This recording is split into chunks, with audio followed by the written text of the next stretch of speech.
Good morning. It is 9 a.m. here in New York City. This is Yahoo Finance Live. I'm Julie Hyman. That's Brad Smith. And here are three things you need to know this morning. Nvidia is the focus today. We've been waiting for it. Last quarter's results and forecasts will be tough to follow. The GPU giant has become a proxy for the AI trade with its technology powering applications like ChatGPT and Google's Bard. Bullish bets on the stock are exploding ahead of the report. One strategist goes as far as saying CEO Jensen Huang is driving expectations not just for investors, but for the Federal Reserve. We will discuss. Foot Locker shares are plummeting as it slashes its outlook again. The apparel and footwear retailer sees sales falling 8 to 9% this year. Earnings per share came in line with estimates, but revenue missed at $1.86 billion versus the $1.88 billion expected. Peloton stock as well, falling by a similar amount on a wider than expected loss there. A better story for department store retailer Kohl's. It beat the street and maintained its full year guidance. Also, Abercrombie soaring 16% after blowing past estimates and upping its guidance. We will try to make sense of the consumer picture right now. And Jay Powell's speech at Jackson Hole is the next big market driver. He's expected to strike a more measured tone after last week's minutes hinted at upside risks to inflation. Global yields do remain elevated, with the 10-year coming off a 16-year high. And Yahoo Finance is building up to some big interviews, including Boston Fed President Susan Collins and the Philadelphia Fed's Patrick Harker. Well, Fed officials have a great deal of data to digest before September's meeting. So far, the inflation figures have been somewhat encouraging. August CPI data showed a continuing softening, while latest jobs reports signaled a cooling labor market. On the flip side, high wage gains could prove a thorn in the Fed's side as they debate additional rate hikes in the month ahead. So what can we expect from Fed Chair Jerome Powell at Jackson Hole on Friday? BlackRock Global Fixed Income Chief Investment Officer Rick Rieder joins us now with what he's watching. Rick, great to have you here in studio with us. Thanks for having me. Absolutely. So how much of what Fed Chair Jay Powell says will set the tone, not just for the rest of this year, but also for Fed policy going into 2024? Yeah, it'll be interesting how detailed he gets. My sense is he's not going to get that detailed. It was 8 minutes last year, by the way. Right. And, hard to say, but my sense is he keeps it pretty brief and doesn't get into, it's going to talk about, will he touch on the structural dynamics impacting inflation in the economy, things like deglobalization, things like there's a lot of money that's been coursing its way through the system. So he'll talk about that. Will he give the markets a sense for the near-term trajectory of rates? I don't think so. But it'll be interesting to see whether he thinks that we're going to be in a higher rate threshold for a longer period of time. Does he touch on the fact that structurally there's some things at play? The amount of infrastructure spend we're seeing in the world, the amount of debt that's been that is being borrowed and will continue to be borrowed at the government level. So some of these things can keep rates higher for longer. It'll be interesting to see if he touches on that.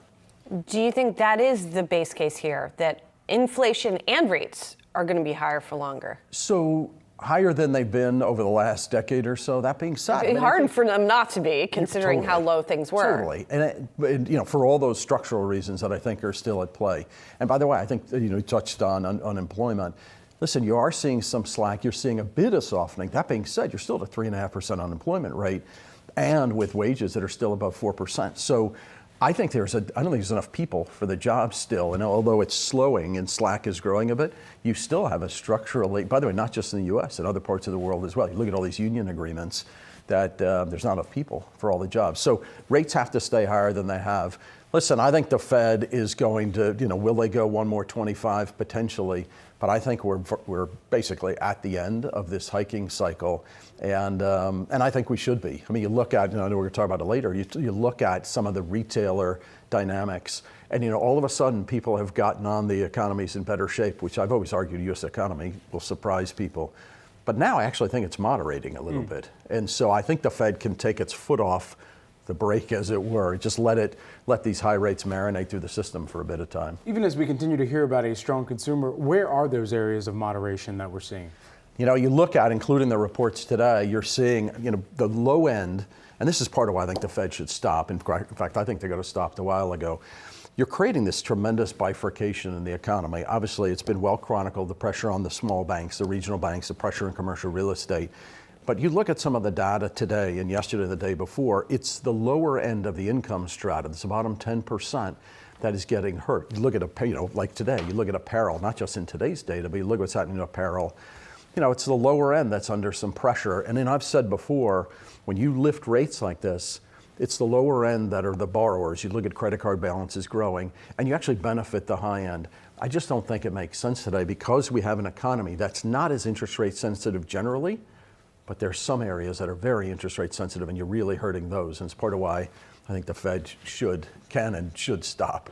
What about on not the consumer but the business side of things, and things like Capex from companies? Because obviously with the tightening that we've seen in credit already, on the flip side of that is a lot of companies came into this year with big austerity plans and doing cutting. So are we still going to see some of that wave occur?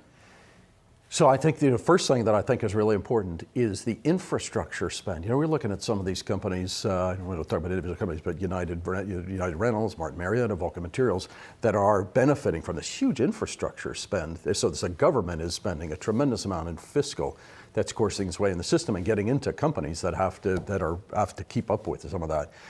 I think that Capex is very bifurcated today. True traditional manufacturing Capex is muted. But you look at, and I know we're going to talk about Nvidia, but you look at the spend in R&D, the spend in technology, and that's still pretty robust. And that's where I think the Capex is going to be going forward. And you see companies trying to be more efficient, spending on software, spending on things to make their business, to keep their margins at a reasonable level. That's where I think Capex. And you don't think credit tightening is going to be much of a curb on that? No, because so think about who are the big spenders at Capex in this decade or so. And we think about software technology, and you think about the big companies. We talk about the big tech companies. They're the huge spenders, and not just in Capex, but also in things like infrastructure and real estate, et cetera. They're not big borrowers. You go back 20, 30 years when you had autos, the GMs, the Fords, the oil companies, et cetera, commodity-oriented, cyclically oriented, and it was debt financed. Today, it's not debt financed. And this gets to this point about the interest rate tool is incredibly blunt. You overly hit certain areas, and you actually don't hit a lot of the areas of the economy, including the places where Capex is so significant. Where you are hurting today, look at small banks, I think are going to have a real problem. Local businesses, small commercial real estate, and that is tricky. And like I say, I think Fed and otherwise should be careful about that.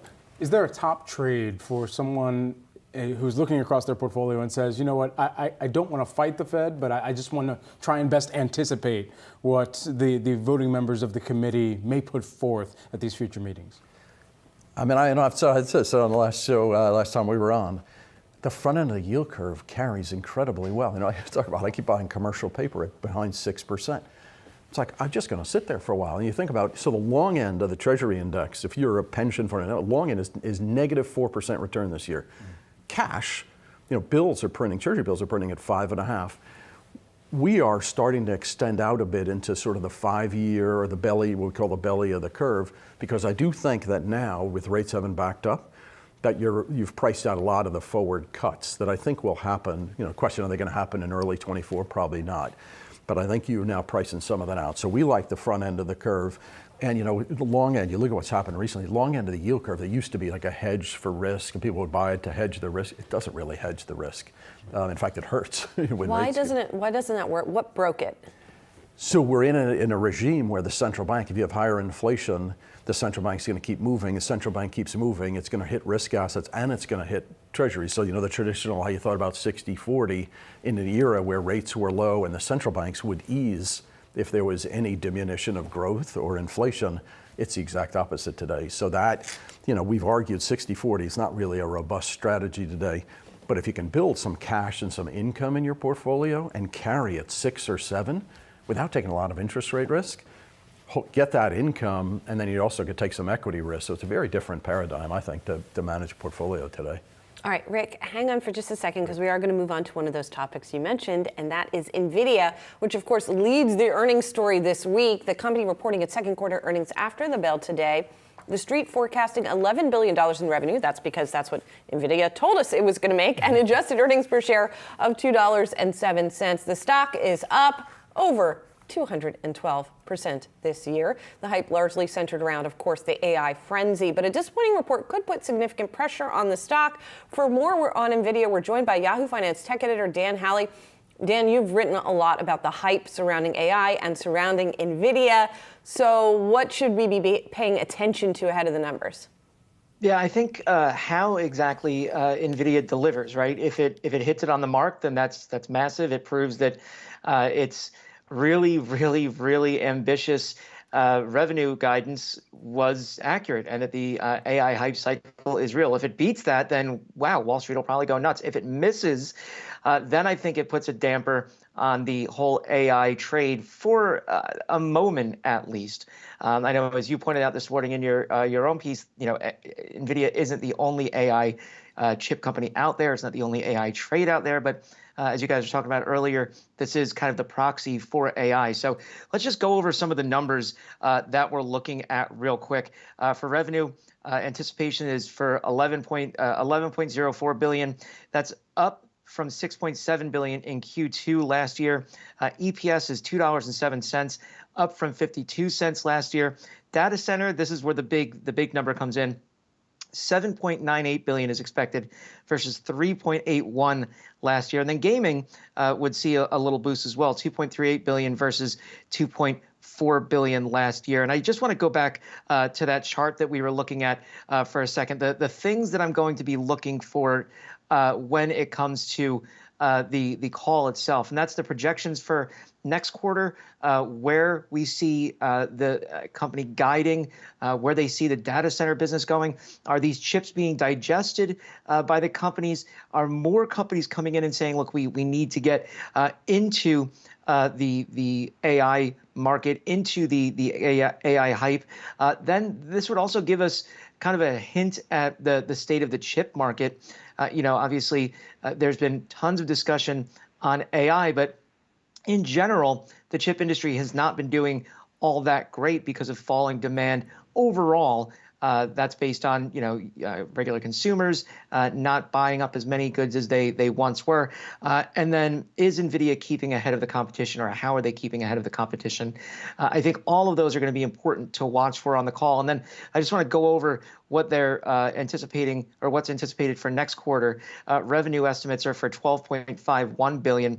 That would be up from 5.93 billion last year. Absolutely massive jump. But I want to caveat that with the fact that the gaming division for NVIDIA had a huge loss last year, or huge decline rather, in overall revenue. That's when we really started to see the market for personal electronics start to turn from the highs that it had during COVID. So that's part of the reason why there's going to be that big change in discrepancy in the number for what's anticipated and what we saw in Q3 last year. But 12.51 billion, if NVIDIA can hit that expectation for guidance, then that would be just out of this world. Yeah, it definitely would. It's interesting, Dan. We had a conversation with Matt Bryson of Wedbush last week in anticipation of the numbers, and he said, it doesn't matter to him at least, and he doesn't think it's going to matter to the street as much if they beat or miss the number itself. He said the commentary around demand is going to be interesting. He also said that NVIDIA can't make AI chips fast enough to meet demand. So I imagine we'll be paying attention to supply commentary as well.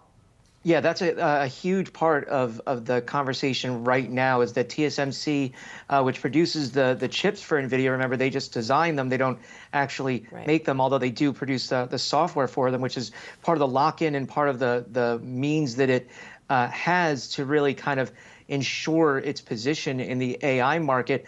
That's going to be a big deal. Elon Musk, during a prior Tesla earnings report, said, look, we'll take as many as they can give us, but they can't give us what we want as fast as they can. And, he said hats off to Jensen, obviously not doing his usual throwing shade at people, but because of that, Tesla had to go ahead and make its own AI chip. And we're seeing more companies, hyperscalers, try to produce their own chips, not only because they need them fast, but because it also helps cut down on cost. But look, Meta's buying up NVIDIA chips. You can imagine that everybody else is as well. So, they're in a very good position for a company that, just a few years ago, everyone was kind of saying, why are you doing this AI thing? Shouldn't you focus on video games? Yeah, much different conversation now. Dan Halley, thanks so much for previewing Nvidia for us. We know you're going to be watching those results, as we will as well. Staying on that topic, Nvidia's second quarter results could put a serious damper on the AI explosion and stock market for the remainder of the year. Rick Reeder, still here with us. Of course, the AI hype phase has perhaps moved off that front burner and now is in kind of a simmer stage or a show me story for many companies that had talked about it in the previous earnings cycle.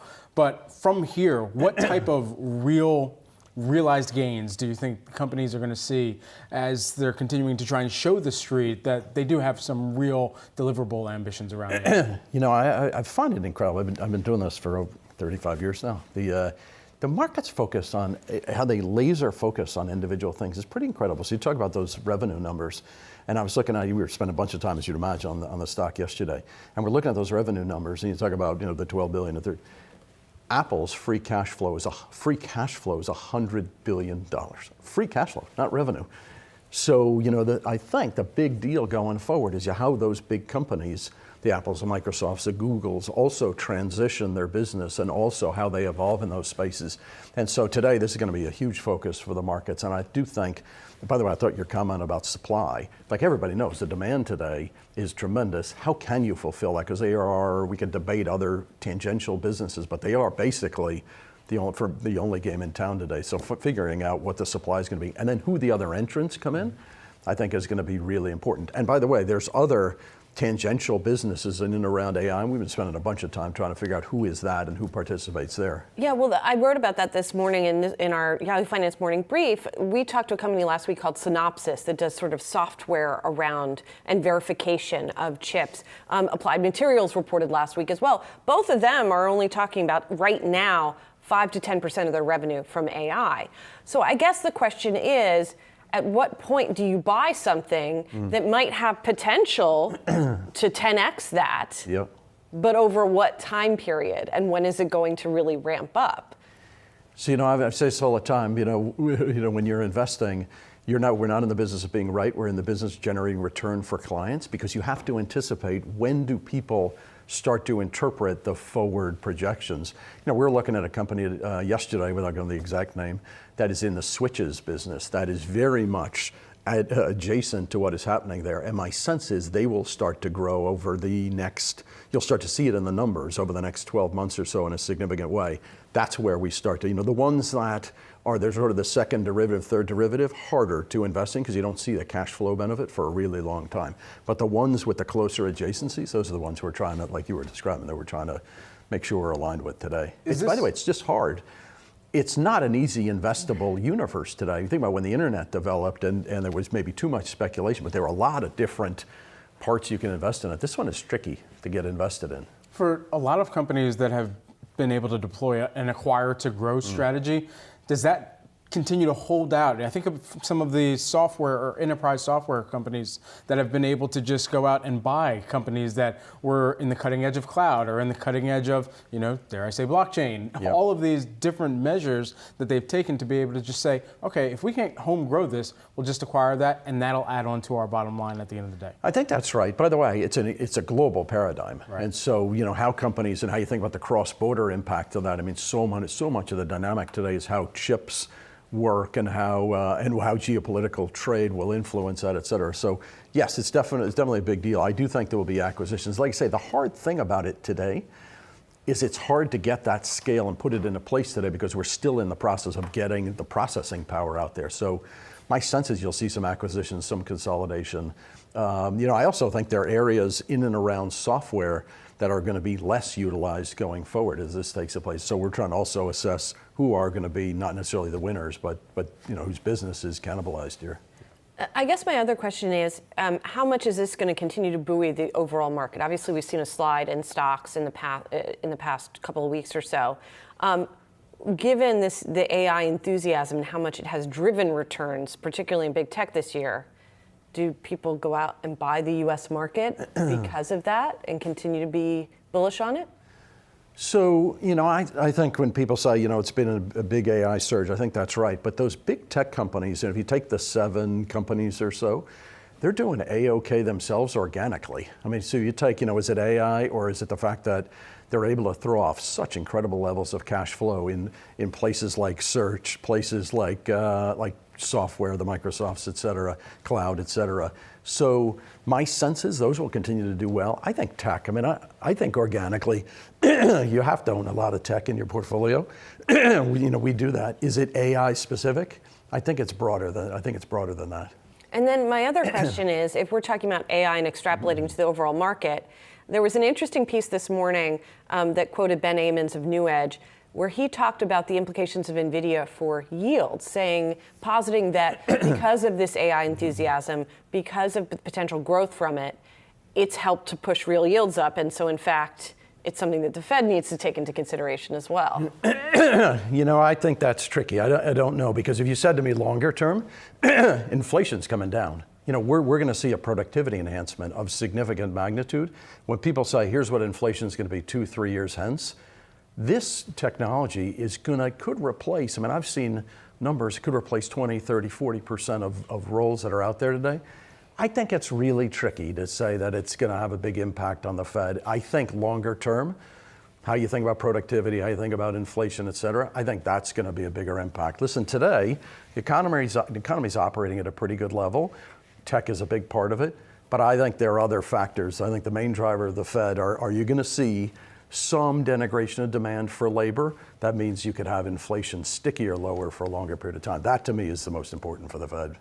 All right, well, we're going to give you a water break, and we're going to talk a little bit about what's going on with the consumer here this morning, because we got results from some specialty retailers this morning, Foot Locker, Abercrombie, and just to run through the sort of top-line takeaways from these companies, because we're seeing very different, obviously, stock reaction. The retailer, Foot Locker, that is reporting an almost 10% year-over-year drop in revenue in its second quarter, down to $1.86 billion, which was below analyst expectations. Comparable sales fell over 9%. The company slashed its full-year guidance. It blamed a softening consumer and changes in its vendor mix. On the flip side, Abercrombie came in with a beat in earnings and revenue. Also, it raised its net sales outlook, expecting a rise of about 10% this year. Its previous forecast was for a gain of 2 to 4%, and Abercrombie now expects growth to be driven by new styles and back-to-school sales. By the way, Yahoo Finance executive editor Brian Sozzi is going to be speaking with Abercrombie and Fitch CEO Fran Horowitz today. You can watch that at 4:15 p.m. Eastern, so that should be very interesting. But just to sort of give, again, the top line here, man, it is confusing out there. Yeah. Because you have Foot Locker following on Dick's yesterday and Macy's, so some terrible numbers from some of the retailers. But then you have in Abercrombie, you have Urban Outfitters, which we're going to talk about later, and you have Kohl's doing okay. So it's very interesting here. The Foot Locker one really does stand out for just the sheer, I'm just going to say, terribleness of it. It was a very bad report. It was. They said that they're seeing increased promotions, or having to enact increased promotions amid some of the continued consumer softness. And just anecdotally, I walk in a Foot Locker store maybe 3-4 times a week. Sometimes just because I have nothing better to do, but other times because I'm actually looking for something that perhaps just dropped, that I saw in the direct-to-consumer digital kind of storefronts that one of the brands themselves may offer. And I say, all right, if I can't get it from that brand, then maybe Foot Locker has it. And then you start to see where those sales are actually taking place, because it's so eye-popping. They've got signs in the front of the store saying Nike inventory, a bunch of basketball shoes on sale. So when you kind of take a step back and for an extended amount of time continue to see that same type of promotional cycle being pushed forward, it makes you wonder at what margin, at what full price are they actually able to appreciate not just the inventory that they've taken on as wholesale, but then additionally being able to move that out the store as well. And I think that's a larger inventory issue that they haven't been able to manage, as well as some of the other retailers that we've talked about. Yeah, I think that's true. I think there are some overarching themes that are affecting all the retailers, it's a shift in what's the consumer's buying too. Even the retailers that are doing better are discounting. Everybody's discounting it. Yeah. Discounts are back, full stop. That's happening, right? Shrink is a problem for most retailers. Shrink being the euphemism that retailers use for theft, usually, is what that has to do with. So those are the two things that do seem to be affecting. Inventory does seem to be getting cleaner and in better shape at most retailers.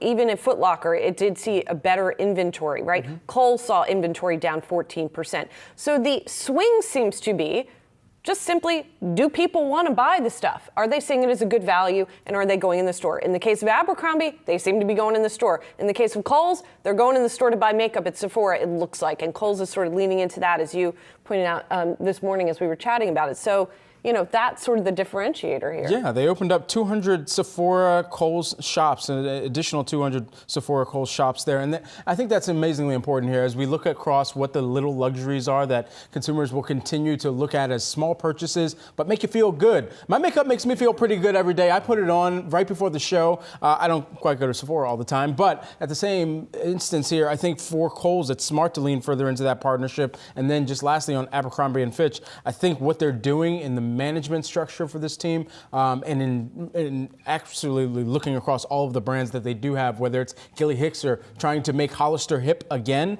Look, I don't know how many people are out there still buying ripped jeans. I think it's an issue and a hazard if I'm playing as many sports as I am. But at the end of the day, I'm not the consumer they're going after, and I think they've done a good job in trying to revitalize some of those core brands like Abercrombie, and then even further into some of the subsidiaries there too. Yeah, I have one pair of jeans. I don't have any holy jeans right now. Consumer softness on discretionary items, though, that has been the trend for retailers this quarter. For more, let's bring back in Rick Reeder, BlackRock Global Fixed Income Chief Investment Officer. Not sure what your stance is on ripped jeans or holy pants, but I still wear ripped jeans. Is it out of style? I don't know. I like if they're comfortable. I guess they're good for lawn work too sometimes. But at the end of the day, when you kind of think about the health of the consumer right now, we've continued to hear time after time again, whether it's from the banks to start off this earnings season that household balance sheets are just fine, whether it's some of the core categories that consumers have to buy into necessities, they're saying that the consumer is resilient. But now once you get into some of these discretionary categories, it's a different picture that's being painted. So listen, I think the consumer is still in pretty good shape. I mean, at 3.5% unemployment rate with good wages, and you've had savings rates, it's coming down, but savings are still, you still have $1.5 trillion in savings. So I think this consumer is in a good place. When you break it down, you look at what's happening in travel and leisure, consumers are definitely moving more to experiences. I think that is a cultural shift. And coming out of COVID, they spent an awful lot on goods, an awful lot on apparel, an awful lot on electronics and furniture. That has been, you don't need to do that again. And so I think there's a shift at play. And so we went through credit, we go through a ton of credit card data to understand what's happening in the world. We went through it today. The bifurcation between, and this gets back to the Fed and what's happening, lower income is struggling. Higher end is doing, middle to higher end is actually, the consumer is doing quite well today. It's again, higher interest rates, you buoy savings for those that are savers. But it's the lower end that's tricky, and then it's having a harder time. So there are a ton of trends underneath the surface, and you're seeing that play out in these earnings numbers. So I wanted to zero in on something you said earlier that also caught my eye yesterday from the Macy's statement, where they talked about delinquencies, credit because they have store cards, delinquencies on those cards ticking up more quickly than they anticipated. So this morning I was looking at the overall delinquency numbers. We have them up on the screen. This is only as recent as the second quarter. I don't think we have fresher data than that. You see it's starting to slope up again. It's still kind of in line with where we were pre-pandemic. And then I was also looking at the non-housing debt for households, right? And those are also going pretty much up and to the right across the board. So in this period of rising rates, how high are those delinquencies going to get? How much is spending going to get pinched as a result of this heavy debt load? Yeah, it's going to pick up. My sense is the consumer, so if you think about what's happened in the last few years, the consumer generally has delevered, paid down the home. They've generally, if you're starting from a base of credit card borrowing, that's still pretty low. So consumer is still pretty delevered relative to what's been in history. And this is why you're having this big bifurcation. It's the lower end. And this is part of this dynamic. If unemployment starts to tick up, that's when you're going to start to see it. There's another very interesting thing that you don't see over time. Consumers have locked in their mortgages at 3%, 3.5%. So you see housing activity is incredibly low. So let's just say unemployment starts to tick higher, and then all of a sudden people have to sell their homes where the mortgage rate is too high. This is where you can get into a really tricky period. Part of why I think we need to stabilize here and let things settle in, because that becomes difficult, because today people are not stressed by their mortgage payments and they've already locked in these mortgages. That's why you see the housing, existing home sales so low, is you can't sell your house today. But what if you had to? Right. That becomes tricky. So when you talk about the lower end consumer, presumably that's also the consumer that is now more stretched in terms of taking out credit card debt, for example. Definitely. What you're describing in housing, that would be something potentially that would affect higher income consumers. It would, but start it's to. still, yes, but I still think it's in the lower income strata Got that becomes tricky. And if you go back to where you had real pressure on the economy, whether it's the financial crisis, it was driven to a large extent by pressure on the housing market. You go back to the savings and loan crisis. What's happened here, and this is this dynamic about interest rates, it's really hurt the commercial real estate market. Commercial real estate is not a big secular, big structural problem to the economy. We think it hits capital 30 to 40 billion total. It's not that big a deal. If you hit the housing market, 3/4 of the wealth in the country is in people's homes. If you hit the housing market, that becomes a really tough thing. Heretofore, you haven't had that with mortgage rates escalating like they have, because people just stopped selling. And their employment dynamic is good. This is why we got to be really careful. I don't believe in the thesis, the way to get inflation durably lower, let's see if we can deteriorate the unemployment picture in the country. I just think it's wrong today, given different dynamics than we've seen versus historically. Really interesting stuff, Rick. We got to leave it there. Thank you so much Thanks for for being having here. me. Rick Reeder, fun. BlackRock Global Fixed Income Chief Investment Officer. Thanks as always. And thanks you for very coming much. in the studio. Good to that's see you in great. person. Love it. All right, we just had the opening bell on Wall Street, so let's do a quick check of the markets. We have all three major averages in the green here this morning. The Dow gaining about 1/4%, the S&P and the Dow each up about 1/3 of 1%. Obviously, we have all the anticipation for Nvidia we've been talking about. We also have anticipation for Jay Powell at Jackson Hole. And then we have the various earnings we've gotten this morning on the retail front, which, as we were talking about, are somewhat mixed. So how is all of that translating into action under the surface? For that, we go, as always, to Brad at the Interactive. Hey, all right. Over here at the Wi-Fi Interactive, taking a look at the Dow Jones Industrial Average. Fractional gains, as you mentioned, out of the gate this morning. Let's populate this chart just a little bit for you and give you, a 3-day view. Why don't we do that? It's down by about 0.4% over that period. As of right now, though, still holding on to fractional gains in a move higher there. Nasdaq Composite up by about 0.4%. Past 3 days, still looking at gains of 2% for the tech-heavy average. And then the S&P 500, you're seeing that up over the past 3 days by about 0.75%, 0.3% in gains out the gate here today. Let's also take a look at the 11 S&P 500 sectors. We've got them loaded up for you here on the screen. Looks like we've only got 3 laggards as of right now. Energy pulling up the caboose. That's down by about 1.5%. But communication services, that's leading the pack, up by about 0.8% for those 11 S&P 500 sectors that are mixed right now. More leaders than laggards right now.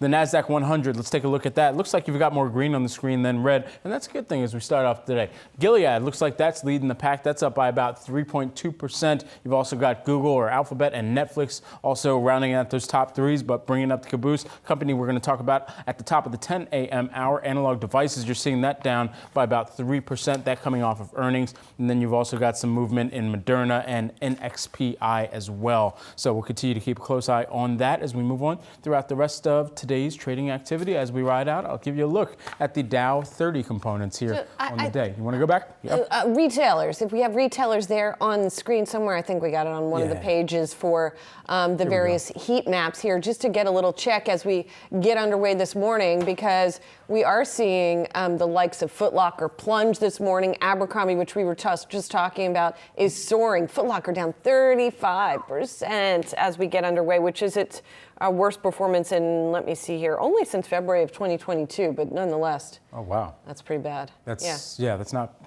putting together a bigger or a better long-term picture here. Year to date, it's down 60% as of right now. Yeah, definitely. So should be interesting to see where they go from here. All right, we are going to take a quick break. When we come back, much more markets action and some more movers for you. You're watching Yahoo Finance.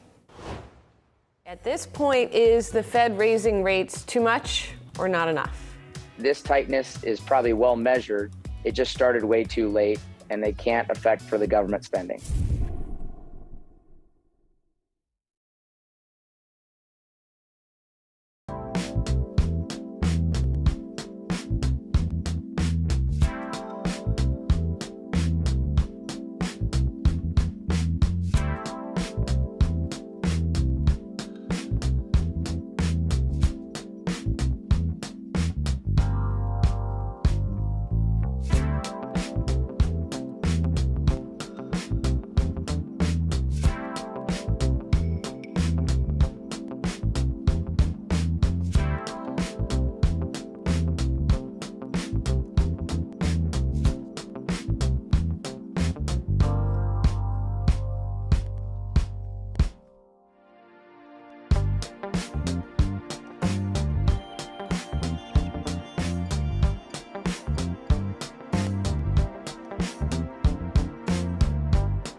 Let's check out some other movers for you right now. Shares of Peloton are down about 21% after forecasting revenue between $500 to $600 million for the current quarter.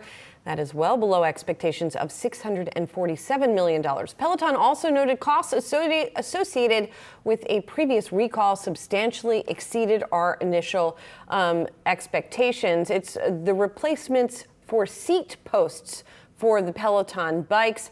And the company says it's gotten about 750,000 requests for those, which are more than it expected. So the costs have something to do with this, but it's not just cost. I mean, in their fiscal fourth quarter, sales fell by 5%. The company's tried to pivot more towards, away from the reliance on the hardware and being a bike company and more towards being a service company with its app. Yeah.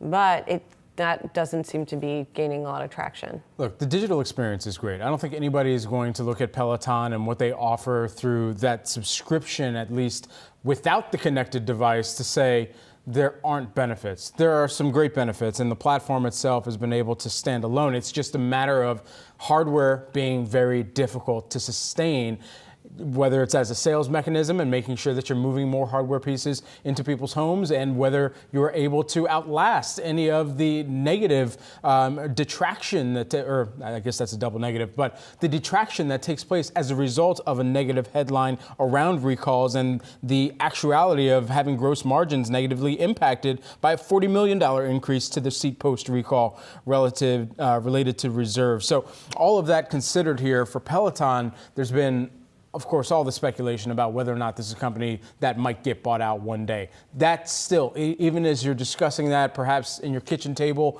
or at your brunch table, whatever it may be, you still got to think about the fact that it's so difficult for the hardware side of this business to continue to sustain the type of growth that it's seen during the pandemic, as it's not just normalization, but it's almost a slashing of the entire demand profile that's out there in the market right now, and especially with some of the more negative headlines just around the number of recalls that they've had to do, whether that's on Tread Plus or whether that's on the bike itself and the seat post. Yeah, so the result of all this was a decline in subscribers of 29,000 in the quarter. And it's interesting because the CEO, in his letter to investors, Barry McCarthy, says that the performance last quarter is a reminder that they are a seasonal business. So yes, he talks about the effect of the recalls, and he talks about a seasonal slowdown in hardware sales. So it's kind of interesting there that he's at least putting some of the blame on seasonal factors. He also says, importantly, the company does not expect to remain free cash flow positive in the two upcoming quarters. Again, talking about seasonality, he says timing of inventory payments and marketing spend. But then he says they should return to that cash flow positive status beyond that. It looks like investors are not willing to look that far in advance with any kind of optimism, judging from the stock price today. Let's also talk about VinFast. Those shares are on the move today after the Vietnamese EV maker hit an all-time high yesterday when Reuters reported that South Korea's Star Group Industrial is making plans to open a factory in Vietnam. The stock is still up over 80% from its debut. It has been vacillating wildly here.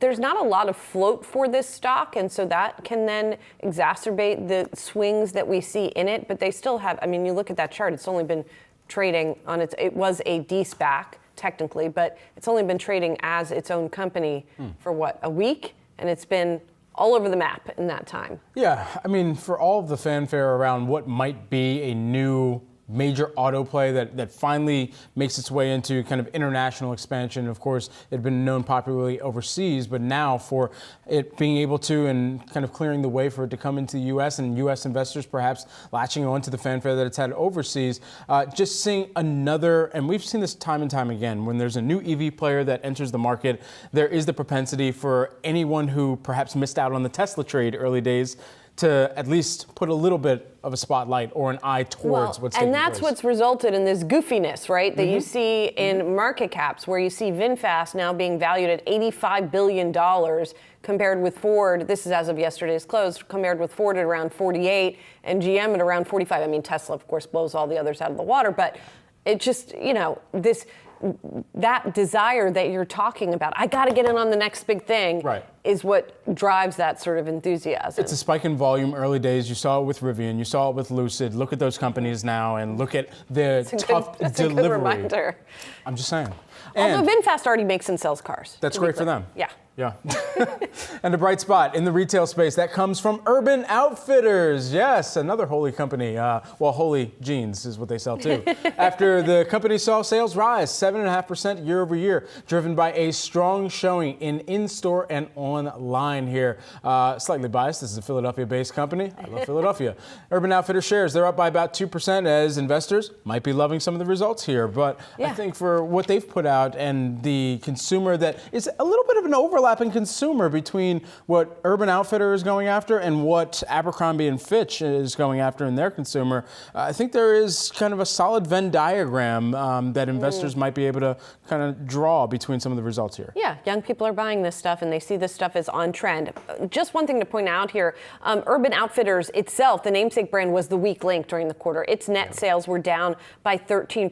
Anthropologie was up 11%, Free People up 22%, and then there's some smaller brands that they own as well. But, Urban itself, and the company said Urban itself is going to continue to lag a little bit, I believe, unless I'm confounding it with Abercrombie, which I might be. But in any case, that Hollister was going to continue to lag a little bit. Anyway, the point is, yes, the other brands are doing quite well. It's interesting on the Anthropologie side, though. That the very high end, the luxury part and brand within Urban Outfitters. Yeah. So, and what you're seeing there, and as we were having a full-on conversation about what the state of the consumer looks like and the bifurcation that's starting to be shown as well, as commented on from BlackRock's Rick Reeder a moment ago here, that bifurcation also continues to lean towards, or at least showcase, that the high-end consumer still has a propensity to spend and can deploy more cash than leaning towards credit than some of the lower income consumers, and perhaps that bifurcation showing up in Urban Outfitters results as well. Yeah, so let's get another piece of the puzzle and talk about personal care as well, because we got to talk about Bath & Body Works and not doing as well as some of those others. It saw in-store and direct-to-consumer sales slipping during the second quarter. And if you look at how those shares are performing versus the others, the company basically had a second quarter earnings beat and an earnings forecast boost. So that's sort of what investors are weighing today. The shares are down by 1.8% here. And sales year over year fell by 3.6%. So we have seen strong sales of makeup and other kind of personal care, but this one not participating to the same degree. Yeah, how do you miss out on the self-care trend and the little luxuries trend if you're Bath & Body Works? I want my apartment to smell better. I usually lean towards some candles. My candles that I might be getting are at a different capacity, though, I would guess, and many other people perhaps think the same. However, for all of the different products where you've seen, even as we were talking about Kohl's leaning further into that partnership with Sephora, it's an environment where self-care products, whether it's scented candles or whether it's some of the hand lotions that you're getting, consumers gravitating towards that. And for Bath & Body Works, I don't know if there's kind of just a product mix misstep, if you would. But we'll see what more the company has to say within the earnings call as well. All your markets action straight ahead. Stay tuned. Stay fresh out there, my friends. You're watching Yahoo Finance. What's your coffee order? It's one of two. I have my venti Americano with Resplenda, or if I'm going to go more lighter for the morning, I go a venti breve latte with no foam. So are you hot coffee through the summer, or that latter one is a cold coffee? I'm a hot coffee guy, even in the depths of 115 degree summers here in Phoenix. Nice.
The Nasdaq trending higher this morning as investors brace for results from Nvidia after the close. Can it power another AI-driven rally? Yahoo Finance's Jared Blickry is on the floor of the New York Stock Exchange, and he's got those details for us. Hey, Jared. Hey, Brad. I'm looking at the Wi-Fi Interactive now. 3-day price action. Guess what? Nvidia is up 5% as of this morning. Not even half the week is over. There you see 5.3% on your screen. Look at the setup here. This reminds me of January through May of this year when the mega caps were just surging. Take a look at the 3-day price action in S&P 500 sectors, and it is all tech, communication services, and consumer discretionary. So those are the mega cap sectors. Is it a replay of what we saw before? Well, we've seen, I think the nature of a bubble is that the price fundamentals or prices become unhinged from fundamentals. That could be what we're seeing here, because you take a look at the bond market and we have rates screaming higher. Not today, but in general. Here's a look at the 10-year T-note yield over the last 2 years. We've come down just a little, but we are hovering near the highest level since 2006. And then I want to show you guys something. Why all the hype over Nvidia? Well, that's because the largest single-day market cap gains ever. When you look at that list, Nvidia is number 3 at 184 billion. Now, options traders also looking at this. We've seen a huge amount of call buying in Nvidia, and just want to show you what the price reaction in Nvidia stock has been for the last 8 earnings announcements. The purple line or purple bar that you see here is the earnings reaction, 20% last May. Are we going to see a repeat of that? $184 billion? Probably not, but I think there's a lot of expectations. This is a stock that has been priced for perfection. I don't like that term, but this is an excellent use of that. Any kind of disappointment, you got to think that the bears are going to be able to run with this. We're going to see profit taking. But nevertheless, over the last 2 quarters, we have seen huge outsized price reactions. And then you look at what the street is expecting, maybe 8 or 10%. So bit of a dichotomy there, but safe to say everybody is going to be watching this earnings announcement. Just want to chart the S&P 500 over the last 2 years. Guess what?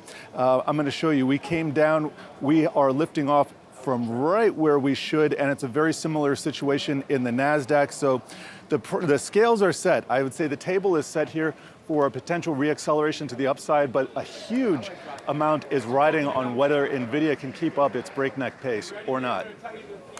Yes, it is. And we will find out pretty soon, Jared. Only a few short hours to wait. So. Thanks so much, Jared. A year makes a big difference on the inflation front. Prices have moderated from historic highs. They were running at 9% annual rate of inflation this time last year. So the Fed may have some breathing room. The big debate remains the health of the consumer and the effect that's going to have on pricing. BlackRock's Rick Reeder told us earlier he thinks the U.S. shopper is in a good place. He said one thing's for sure, consumer habits have changed. Americans continue to cut back on consumer staples. So where does all of this take us?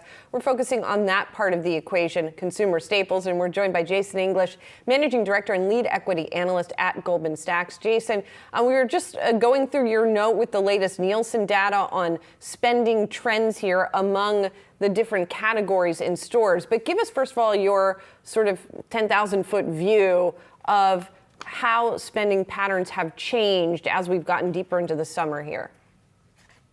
Well, good morning, Julie. Thanks for having me on. So a couple of things. How they changed as we've evolved through the year and gotten into the summer. The biggest thing is how much money they're having to spend year on year on these products. It's not driven by how much they're buying. It's really driven by how much the cost increases or the price increases are rising. These companies, the upstream companies that make these goods, were hit with a lot of inflation over the last 24 months. They in turn pass that on in the form of price increases. Very few have passed on price increases since the end of last year. So we're beginning to anniversary those price increases. So we're seeing the rate of year-on-year growth in sales rapidly decelerate. And by the end of this year, that rate of inflation for things like food at home is likely to be hovering around 1%, maybe even less, depending upon where some of the fresh goods, the pass-through goods actually land. So we have inflation subsiding. Meanwhile, volume in the industry remains modestly down. You're seeing people cut back on the amount of food they're purchasing for at-home consumption by around 2% year on year. So if we get to an environment where inflation is roughly 1% or maybe flat by the end of the year, it looks like we'll probably actually be in a contracting industry from an overall dollar sales perspective for food at home. You guys talked about personal care. and beauty categories a little bit earlier, and how those categories are holding up more robustly.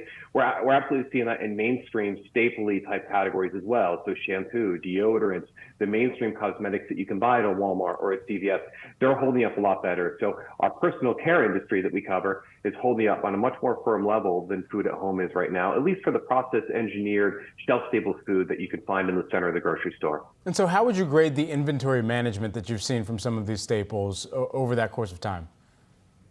Inventory has been really tight in the industry for a while because they couldn't get enough labor into the plants. Whether we're talking upstream suppliers or the manufacturers themselves, there's been a real labor cost issue and a labor shortage issue for a lot of these companies. So they've been struggling to produce enough product to keep the shelf full on a regular basis. They've really just caught up. So we're in a situation, at least within this industry, where the inventory levels are pretty clean. Jason, how is all of this feeding through into store or generic brands? Are we seeing that trade down effect?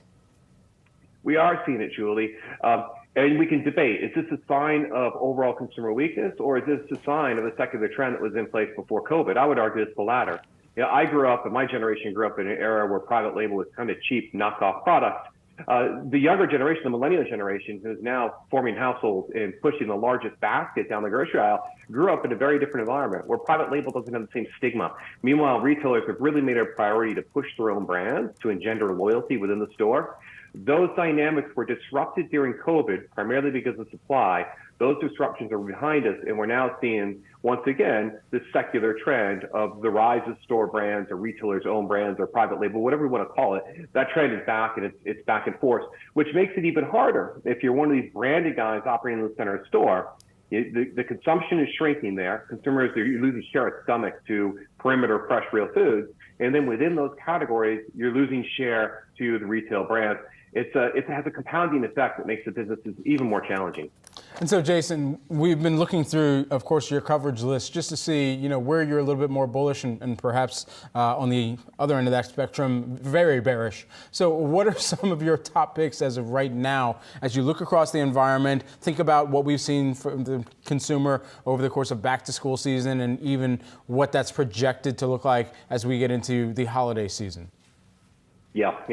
Good question. So you mentioned I've got a bearish bent. I probably have more sell ratings you're going to find with most sell-side analysts out there. So we have a lot of conviction in some of our sales that are suffering from all these dynamics I talked about, particularly U.S.-centric center store food companies like General Mills, like Campbell Soup, like Smucker's. They've underperformed. I think their businesses are really going to be challenged. I see no catalyst for relative re-rating or outperformance going forward. So we remain very comfortable there. On the flip side, we want more global-facing businesses. Emerging market consumers holding up really well, especially in Latin America, pockets of Southeast Asia. There's real growth there. So I want some of my more global-reaching companies who can tap into that growth. I'm going to lean into Mondelez, the snack food, the maker of Oreo, Cadbury, et cetera, really thriving in this environment, and I expect it to continue to thrive. And on the personal care side of my coverage universe, we're going to lean into Colgate, at least amongst our large cap. We got some nice small cap names, mid cap names with some really good product cycles. One in particular would be Bellring Brands, where they make protein shakes, active nutrition. It's absolutely on fire, more capacity, cost relief on the come. So I've got names I like, but at the same time, on the other side, I got some companies with some real pressures that I would look to avoid. Jason, real quick, do the ones that you like still have pricing power, and what's the read-through to inflation overall? There's pricing power. In the developed markets, there's pricing power when there's a cost problem. So when these companies have a real cost problem and they can go to retailers and they can demonstrate, hey, I've got the problem, you can see it, you can prove it, they can raise price. We don't have that right now. The overall input cost environment has really subsided. So in the developed world, particularly Europe and the US, you're highly unlikely to successfully raise prices anytime in the near term. You're going to have to achieve that through innovation and swapping out something more premium. In emerging markets, there's an abundant amount of pricing power. In fact, the retailers and the consumers in many of these markets are conditioned for rising prices, which makes it a lot easier, which is another one of those reasons why we're favoring those more global, emerging market-oriented companies. Jason, great to have you here with us today. Jason English, who is the Goldman Sachs Managing Director. Appreciate it. And all your markets action straight ahead. Stay tuned. You're watching Yahoo Finance.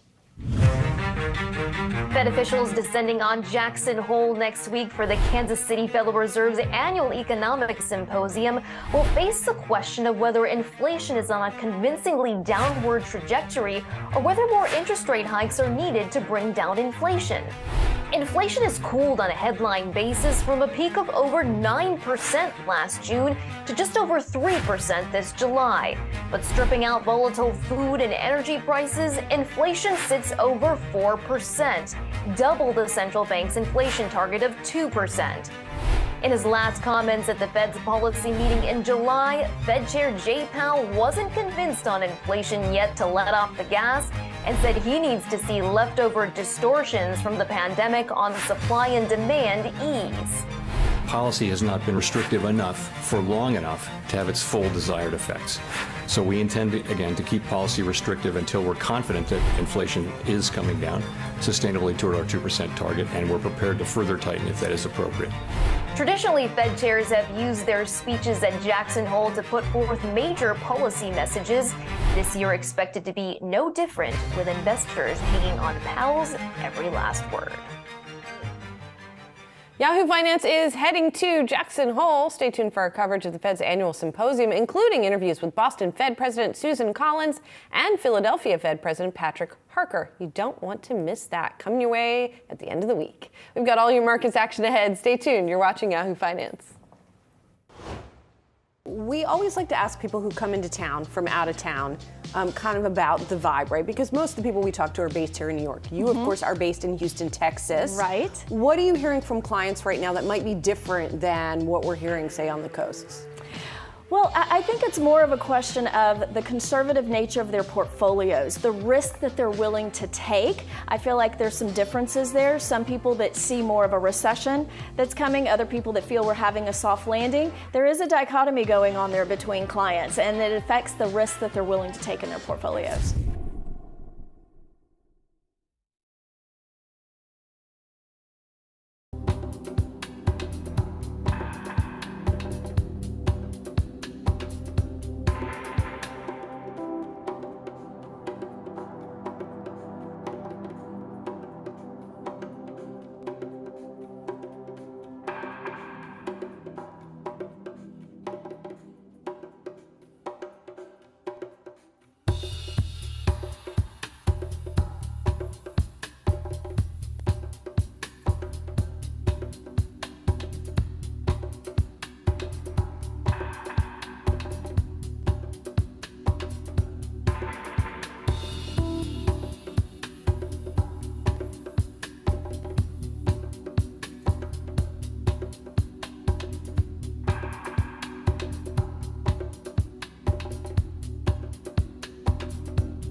It's just after 10 a.m. in New York City. This is Yahoo Finance Live. I'm Brad Smith alongside Julie Hyman. We're about 30 minutes into the trading day. Let's take a look at how stocks are moving this morning.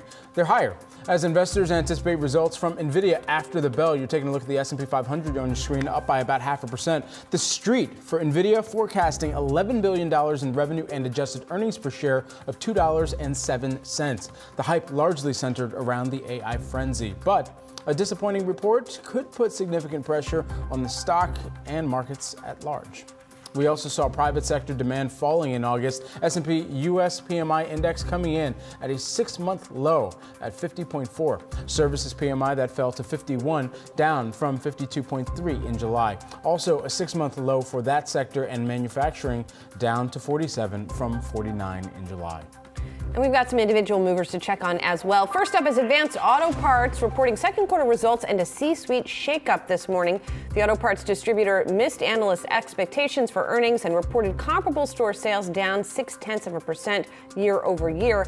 The company also announced that Chief Financial Officer Jeff Shepard left on August 18th, and the finance executive will come in as interim CEO. Advanced Auto Parts also announced a new CEO of the company. Tom Greco is going to be stepping down here, and they're going to be getting a new CEO, and also announced a strategic review, which is one of the reasons likely that we are seeing the shares up by some 4.5%. The new CEO of the company is, Shane O'Kelly. Shane O'Kelly is going to be the new CEO. Effective on September 11th. All right, shout out to Shane there. We also have our eyes on analog devices. The chipmaker reporting lower than expected earnings and revenue in its third quarter and issuing a disappointing guidance. The company is saying that customers continue to make inventory adjustments as economic conditions deteriorate. These results come as investors anticipate Nvidia results after the bell today.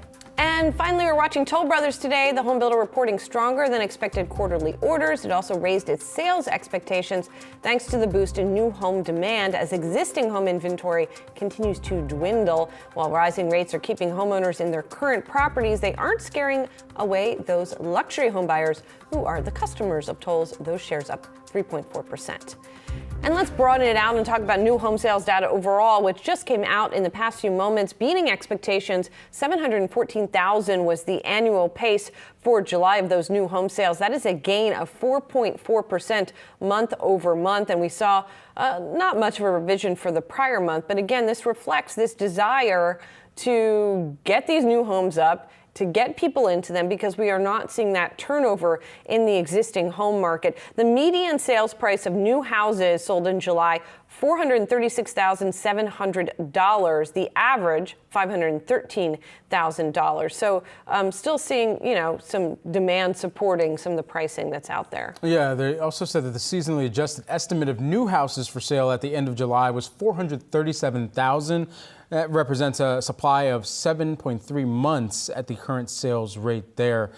So this is about 4.4%, this overall figure here, about 4.4% above the revised June rate of 684,000, of course, homes sold, and then 31.5% above the July 2022 estimate of 543,000, some of the back data there as well. And as we saw with Toll Brothers reporting, raising its sales expectations, new homes are in demand as the supply of existing home sales dwindles. New home sales came in well above expectations the month of July at 714,000 homes, up 4.4% month over month. Joining us now, we've got Jessica Lotz, who is the National Association of Realtors Deputy Chief Economist and Vice President of Research. Jessica, great to have you here with us this morning. If we were to kind of paint a broad stroke of where we stand within the housing market and kind of pair that with the shelter costs that consumers are continuing to have to monitor at a household basis here, what is the overall kind of summary that people should be remembering here? Well, good morning. It's good to be here. I will say it's a very interesting picture right now. We have a lot of strong demand for housing. There's a lot of consumers who are sitting on the sidelines. Interest rates, though, keep going up, and that is very hard for consumers today. And the second factor that is really impacting consumers is inventory. We know that for existing home sales, we have about 1 million homes on the marketplace. It is very hard to find a home today if a shopper is out there. And so they are turning to new homes, which can take longer to build, but they know that eventually they will get that product that they want. So Jessica, what's the gap right now between demand and supply? Well, for every home that's out there, we're actually seeing 35% are moving more than the asking price. So I would say that there's a bidding war for those homes that are out there. The typical home right now that's listed has 3 offers on it. So we know that there is a lot of demand, probably 3 to 1, honestly, when we think about the consumers who are trying to get into the housing market versus those who are successfully doing so. We got a little bit of insight about the delivery of homes from Toll Brothers earnings as we were breaking those down a moment ago. But has that more broadly improved from where we were even a year ago? Well, certainly. I think if we think about throughout the pandemic, just all of the delays that we were seeing for new homes coming into the marketplace, really, it was quite a difference for someone who may have been thinking maybe 6 to 9 months is the traditional time frame versus their homes being even canceled by builders because they couldn't get the supplies, they couldn't get the laborers, they couldn't overcome all of the hurdles that builders are having. All of this would seem to suggest that pricing is not going to moderate anytime soon, right, Jessica? Well, right. I mean, even for existing home sales, even though home sales are down, we're still seeing prices go up because of that limited inventory. And for new home sales, we're seeing that is a pretty significant gap. So you have to really be a higher end buyer to be able to afford that new home sale. That gap is $30,000. That's not insignificant, especially with this rise in rates. If you have then on the other side, people and households that are having to pay higher rent costs in the interim period, what type of longer term ramification does that have for people that want to get into the home buying sector or home buying portion of the broader market, but are barred because at least in this interim period, cannot because financing doesn't make sense or they're not a high income consumer with the ability to go and buy a new home. And then on the other side, they're spending more for rent. So that puts a dent perhaps in the timeline or lengthens the timeline that they're looking at to purchase a home. Absolutely. And, you know, this is the really difficult part of today's housing market is that we know that first-time home buyers are at an all-time low. We saw a slight increase last month, but 1 month doesn't really represent the entire year of declines that we have seen. And the age of first-time home buyers is at an all-time high of 36 years old. They're renting for a longer period of time, having to save for a longer period of time. And we have to remember, too, a 36-year-old, that's someone who could have childcare costs. That's someone who could have student loan debt, a car loan, rental costs, all of these. And at 36 years old, it's real hard to convince mom and dad that you want to move into the basement with 2 kids in tow. So I think we have to remember too, this changes the dynamic of these first-time home buyers. How much will student loan repayment and reassumption of those payments then impact the broader home buying sector? I think this is a really good question and one we don't have an answer to right now. We know that people are going to suddenly have an influx of a payment that they haven't had to make in a couple of years. Now they're going to have to. And some student loan debt holders have been actually paying on that principal of the debt, paying that down, taking advantage of not having interest over this time period. But others have been putting that to the sidelines and saying, you know what, I'll deal with that when I have to, but I can't right now. Now they're going to have to. Yeah, well, sobering, I guess. Jessica Lotz, as Brad shakes his head. National Association of Retailers Deputy Chief Economist and Vice President of Research, thank you for your time this morning. Appreciate it. Thank you. Well, 8 Republican presidential hopefuls will take the stage tonight without the frontrunner, former President Donald Trump. Could this be the opportunity for Ron DeSantis to break away from the pack? Joining us now is Yahoo Finance senior columnist Rick Newman. If he hasn't done it, is this the thing that's going to help, Rick? Well, a lot of people don't really know Ron DeSantis yet. I mean, they know the name probably, but they don't see him on TV. Remember, most voters aren't paying attention to the 2024 campaign yet. It's still 2023, after all. So this is Governor Ron DeSantis's first opportunity to sort of get in front of people on a primetime national TV program. So yeah, and I think what's also going to be happening is since he will be the front runner among those present, which means he's the second in the polls. Trump is not going to be in this debate. So probably the other candidates to some extent are going to be trying to take him down. And they could. I mean, one thing Ron DeSantis is sort of known for is a short temper. I've talked with some political analysts who say that's probably what his competitors among the Republicans will try to do, is see if they can sort of get him to blow his fuse, which he does from time to time when he's talking in public. So that is some of the fireworks we might be looking at tonight. And so how important was it for DeSantis then to dampen down his Disney debacle prior to these debates taking place and other candidates on stage using that as at least a talking point for themselves? Well, we'll see if he brings it up. My sense is that what DeSantis has been doing for the last, this standoff with Disney goes back to last year, is that he's sort of been testing this theme, this anti-woke capitalism theme, to see if it works. And I think it has not been working, to be honest. So a few weeks back, DeSantis gave what his team billed as his economic vision, a speech outlining his economic vision. And he did not mention Disney a single time. And he did not even use the word woke or anti-woke, even though that's mostly what he's been talking about up till now. So that is another thing to watch, to see if DeSantis goes back to his anti-woke crusade and, his culture wars against what he thinks are all these liberal social issues that corporations and universities are trying to shove down everybody's throat, or if he abandons that because maybe his campaign has decided that that's just not working. Yahoo Finance's own Rick Newman. We know that you'll be tuning in and keeping tabs on what the tenor of that discussion is like and all the barbs that might get thrown. Thanks so much, Rick. Yep. Bye, guys. All your markets action straight ahead. Stay tuned. You're watching Yahoo Finance. What are investors not worried enough about right now? The effect of interest rates sitting at 6%, 5.5%, somewhere around there for the next 12 to 18 months, and how tight that's going to make everything. Talk a little bit more about that. What does that mean, how tight that's going to make everything? What are the effects of that going to be? Shovels are not going in the ground because projects can't get financed for development in places like multifamily, increasingly in places like industrial, et cetera. So if that's not going on, that's going to have an effect on transactions and asset prices. And we could wake up with eventually the capital markets issue of funding spilling over into the real economy over the next 12 to 18 months.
UPS workers have officially voted yes to a new labor deal that follows the largest single strike against a company in U.S. history.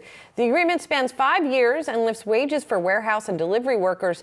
Yahoo Finance's Alexis Keenan joins us now with the breakdown. Alexis, we knew that there was an agreement in principle, but this is the ratification of that. Talk us through the significance here. Yeah, Julie. So this is really making this agreement between the Teamsters and UPS management official. It was reached in July, but the agreement, it got about a little over 86% support from these Teamsters UPS workers. That's approximately 300,000 full and part-time drivers and warehouse workers.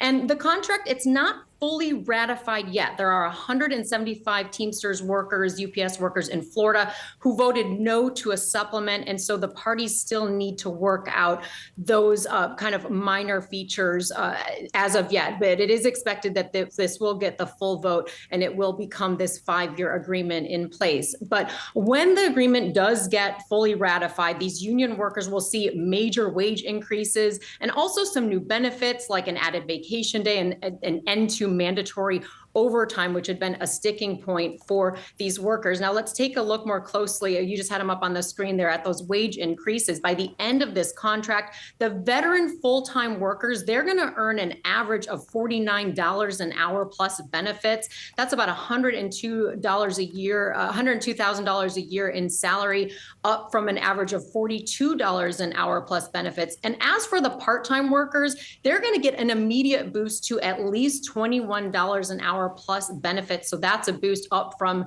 $17 an hour plus benefits. And by the end of the contract, those part-time base pay for their work pay will be about $25.75 an hour. So the increases go over time here. Now, just 2 weeks ago, UPS had cited these new labor costs when it reported its second quarter earnings. The company reported a sharp drop in revenue as well as profits for the quarter. Package volumes for the quarter down 10% for that time period. And now you have these added labor costs. And so UPS, with those two things, had decreased its revenue outlook for the year. So certainly this will weigh heavily on the company as it kind of tries to adjust here to these really sweeping changes in what it's going to have to pay in order to get these packages across the country and across the globe. And Alexis, the Teamsters' relatively new president, Sean O'Brien, he's been outspoken about the importance of the agreement. What's his message? Yeah, so he described this agreement as a template for how workers should be paid and protected across the country. He added that the non-union shops, and he points out Amazon frequently, he said that Amazon better pay attention to this deal. Now, Amazon, for its part, it just relaunched its in-house Amazon shipping ground service for its Amazon.com sellers. But certainly the Teamsters have had their eyes, and particularly Sean O'Brien, the president, has had his eyes on Amazon. Now, Amazon uses third-party services for its delivery drivers, but this is definitely a target that they should be expecting to be coming from the Teamsters. Yahoo Finance's own Alexis Keenan, an excellent breakdown there. Alexis, appreciate it. The U.S. Steel and the United Steelworkers Union, they're squaring up as the company mulls over takeover bids. The 122-year-old steelmaker is fighting back on the union's assertion of veto power over potential acquisitions. But the union claims the deal could not be consummated without their support and has fully endorsed the offer from Cleveland Cliffs. For more on this, we're joined by Emily Peck, Axios markets reporter. Emily, walk us into this deal. What do we need to know about it, and particularly just how we got to this point? Right. So this started with S-Mark making an offer, cash and stock for U.S. Steel, the very iconic, storied, and now really diminished steelmaker in the U.S. There are only 4 steel manufacturers left in the United States, right? U.S. Steel rejected the bid from S-Mark and then threw itself in play and is now accepting other offers. And what makes this one interesting, I think, is as you talked about, the labor union's sort of unique position here. The steel workers have a provision in their contract that gives them the right to bid on U.S. Steel if the company is in play. But instead of doing that, instead of making their own bid, they've transferred the right to bid to Cleveland-Cliffs, and they've said, this is the only company we want to buy U.S. Steel. And they're saying that that means this is veto, that this means they're not going to, U.S. Steel can't sell to any other company. And then, of course, U.S. Steel says that's not true. But the upshot is the union has a lot of power to basically gum up any kind of deal making by U.S. Steel, right? Because it could take this to arbitration, or it could take it. They could take it to court to fight over it, and other bidders might not want to get involved in something so messy. Well, and Emily, if U.S. Steel does a deal with another shop, do they risk their whole workforce walking out? Yeah, they do. That would be a problem. Yeah, I mean, they have a lot of power. You want to keep them happy, and they've made their position and their choice clear, and they do have a lot of leverage. And S-Mark, it's not a union shop. So I think there's a lot of suspicion among steel workers about that. I mean, other steel companies for years and years have gotten acquired, and union shops have disappeared entirely. Is it clear whether another buyer, a potential suitor, will emerge here? There's a rumor that ArcelorMittal, which is like the second largest steelmaker in the world, has made a bid, but we haven't gotten confirmation of that yet. So I don't know if another bidder will publicly emerge, but U.S. Steel says that it has gotten unsolicited bids. We just don't know who that's been from. And Emily, what's also sort of ironic, I guess, is the change in fortunes of the steel industry, which is much diminished in the U.S. As you pointed out, there are only four sort of homegrown players at this point. Besides U.S. Steel and Cleveland-Cliffs, we've got Steel Dynamics and Nucor, which are viewed as the more sort of technologically advanced among the four steel makers. But, what do we know about whether the Biden administration would be amenable to U.S. Steel and Cleveland-Cliffs tying up, since if you go back quite a ways, there was resistance to consolidation within the industry? Yeah, this is where I think it gets really fascinating. Right, if you go back more than a century, the federal government once tried to break up U.S. Steel because it controlled so much of the steel industry, and that was a long time ago.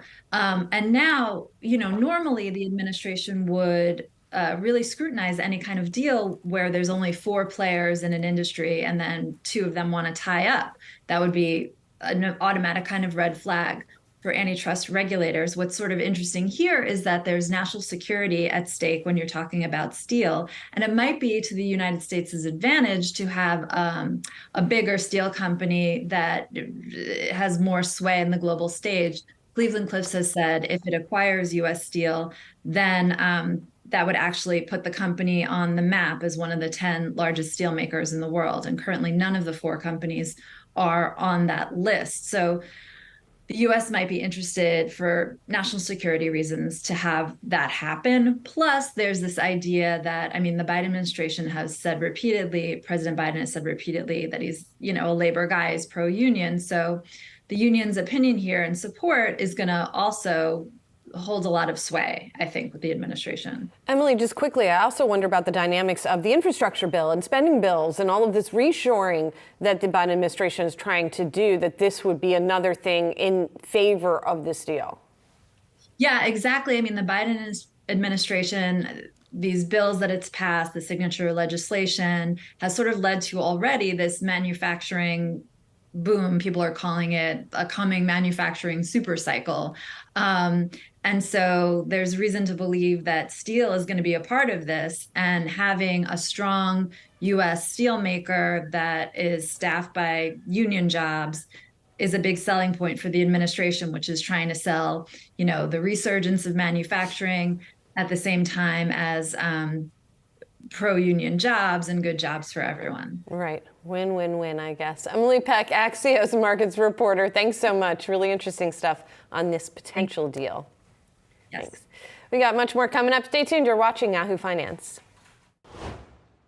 If there was one streaming service that you had to cut, what would it be? Oh, I have to admit, I've been a little annoyed with Max. It's so hard. every time I want to download stuff, it's so limited. I find it challenging. Have you finished everything that you wanted to watch on there, and now you're just kind of like, all right, I'm good to go here? Yeah, I mean, I took a trip to Hawaii for a work trip, and I was on the plane so long, I needed more. And I have to share it with my husband, so that makes it challenging, you know, like, because he wants to download a lot too. So certainly, yeah.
Sentiment is on the up and up. A new report out from Charles Schwab says traders are feeling increasingly bullish heading into the second half of the year. Oh, yeah, we're in it. With the majority agreeing that the third quarter is a good time to get invested in equities, though the vibes are trending positive. It's not all rosy. Most still foresee a recession on the horizon, albeit a short-lived one. So what can we make of the latest Wall Street vibe check, and how does it translate for your portfolio? Joe Mazzola, who is the Charles Schwab Director of Trading and Education, joins us now. Joe, walk us through this vibe, what traders are feeling right now, and let's also lay on the table that we're already halfway through the third quarter at this juncture. So, you know, if anybody has not already positioned themselves, where could they still perhaps find some type of benefits to their portfolio here in this third quarter? Why don't we start with kind of what the survey polls? And basically, we ask our clients, our trader clients, how do they feel about their current financial situation? How do they feel about the market and investing opportunities, their outlook, and then their confidence in investing and achieving their financial goals? As you mentioned, we did see a measured uptick. So we saw bullishness uptick to about 44% of those polled. And that was a 12-point uptick from the Q2, where we were around 32%. So what we would call that maybe an influx of maybe some cautious optimism. We did see about half of our traders think that it's a good time to invest in stocks and mutual funds and other type of equity type products. We did see also a rotation into a bias towards energy and information technology. Those were the two preferred sectors. But I will add a caveat to that, and this is, I think, maybe what you're getting at here, is this idea that they're more selective in how they're choosing that. So they're shortening their duration on stocks, meaning they're looking at stocks with positive cash flows that are shorter term, right? That you don't have to wait for years for those to come out, and they're shortening their duration on fixed income products as well too, looking for shorter duration bonds. But they're also being very selective and being stock pickers, and I think that's an important caveat to add. This idea that they're choosing stocks over indexing at this point. Joe, something else that stood out to me from the report is that midlife and older traders are the most bullish, 49% of them. It's not a big difference, but it's 41% for younger traders and 38% for retirees. That's sort of the gap between midlife and older traders and younger traders. Like, one would think it would be the other way around, right? Well, that's an interesting dichotomy, right? Because younger traders have more time, to invest and to build that retirement portfolio. But think about some of the headwinds that some of them face, right? They've seen inflation uptick, and I think that's front and center when we ask our traders what's the most important thing that they're using in determining making their investment decisions. It is inflation. And so when you're polling a younger trader who might not be able to at this point own a home or own a car, and they're looking at that cost of living adjustment and their ability to pay for those high ticket items is decreasing, I think that's an issue. The other thing I would say is, with student loans coming around here in October for repayment, September and October for repayment, I think that's another thing that maybe skewed a little bit negatively for the younger traders, where I think when you look at kind of the midlife traders, a lot of them have kind of experienced within the last 20 years some of the ups and downs in the markets. They're a little bit more prepared to kind of ride things out because even going back to what we saw last year, that the 20% pullback in the S&P 500, we've recaptured a lot of that this year. Now, time will tell whether or not the pullback that we've seen in August is short-lived or whether it continues. But I think there's just a little bit more resiliency built up with some of the midterm or midlife traders. Something that I found interesting within the survey results here, Joe, as well, asset class level. Many traders bullish on value stocks, domestic stocks, growth stocks, equities in general. And if we were to add on another asset class to this, regardless of how you want to classify it, there had been so much fanfare around cryptocurrency and where that has kind of sputtered in its own sentiment now. I mean, we're looking at a vastly different picture between this year and last year. Sure. No, I think it speaks a lot to kind of the risk aversion that we saw at the first half of the year and how that's kind of made its way into the second half. While we have noted that our traders are a little bit more bullish, they're bullish within certain asset classes, as you mentioned. It tends to skew towards the equity side, and they're becoming a little bit more bearish on fixed income. And I think part of that has to do with just that rapid ascent of interest rates that we've seen. I think another important takeaway is to remember that this poll was conducted between beginning of July and the beginning of August. And let's remember what happened with the equity markets at that time, right? S&P 500 was up about 3% in July. Nasdaq was up about 4%. And then from a kind of a macro level, we had Q2 GDP come in more favorably. And at the same time, we had some inflation data that came in a little bit less than expected. So it set up a little bit of kind of a Goldilocks in July. And that kind of skewed towards a preference toward equities. Joe, we got Nvidia after the bell, and I know you didn't ask specifically about that stock, but I imagine people are pretty jazzed about it, pretty much looking forward to it, just like a lot of the investors we've been talking to. What can you tell us about that? What I can tell you just as a whole, AI, artificial intelligence, is front and center amongst our traders. 51%, so over half, have said that they are bullish on AI stocks. And the majority of them will be using some type of a AI screen or filter when they're looking at investment decisions over the next 3 years. And boy, NVIDIA is the poster child for AI right now. So especially if you kind of go back over the last couple earnings calls and just kind of count the references to AI in some of the earnings counts. I think Wall Street's picked up on that. I don't think it's a new phenomenon, but Nvidia is really going to be the poster child and could be, an inflection point in this market. Like I said, we've seen about a 5% pullback this month. If Nvidia comes out strong, that might build up some resiliency, and you might start to see some people come back into some of the tech names as a whole. But boy, for me, it's really all about guidance, right? Guidance going forward. That's where they knocked it out of the park at the last earnings call. If they can forecast some good guidance and revenue beats going forward, I think that it'll do well for the name. Joe, thanks so much. Joe Mazzola, Charles Schwab, Director of Trading and Education. Appreciate your time. We got much more markets action coming up. You're watching Yahoo Finance. So you guys tend to see things through a value lens. Sort of give us the status of value investing in this market right now. The status of value right now is it's fairly still untrusted, disbelieved, and most investors are not enthusiastic about that. So we love that place because you can make great money proving people wrong in this business because what we're paying, we just think is far less than what everybody else is paying. And we're just buying different assets.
The 2023 FIFA Women's World Cup came to an end on Sunday with Spain beating England 1-0 to be crowned world champions.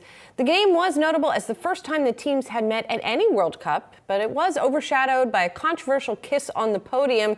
Spanish Football Federation President Luis Rubiales has apologized for kissing Spain's Jenni Hermoso in the aftermath of the win. Another example of these kinds of things happening in women's soccer and sports.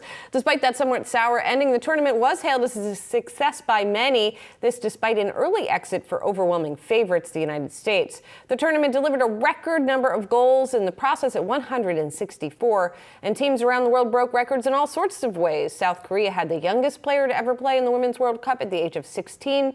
And 26 days, and the Philippines scored their first ever goal and first ever win. Of course, there's also the massive number of tickets sold, stadium attendance, and the soaring numbers in TV viewership that all saw new highs. Let's bring in Euromonitor International Senior Research Analyst Dorothy Kalba to dig into this. Dorothy, thanks for being here to sort of look at the aftermath here. So overall, the numbers that you guys were predicting, viewership records at over 2 billion. How did they end up coming out? What do we know so far? And what fueled that? What kind of trends did we see? So we're still waiting for total global viewership numbers to emerge. I think a big downer to that for our predictions was the US's early exit.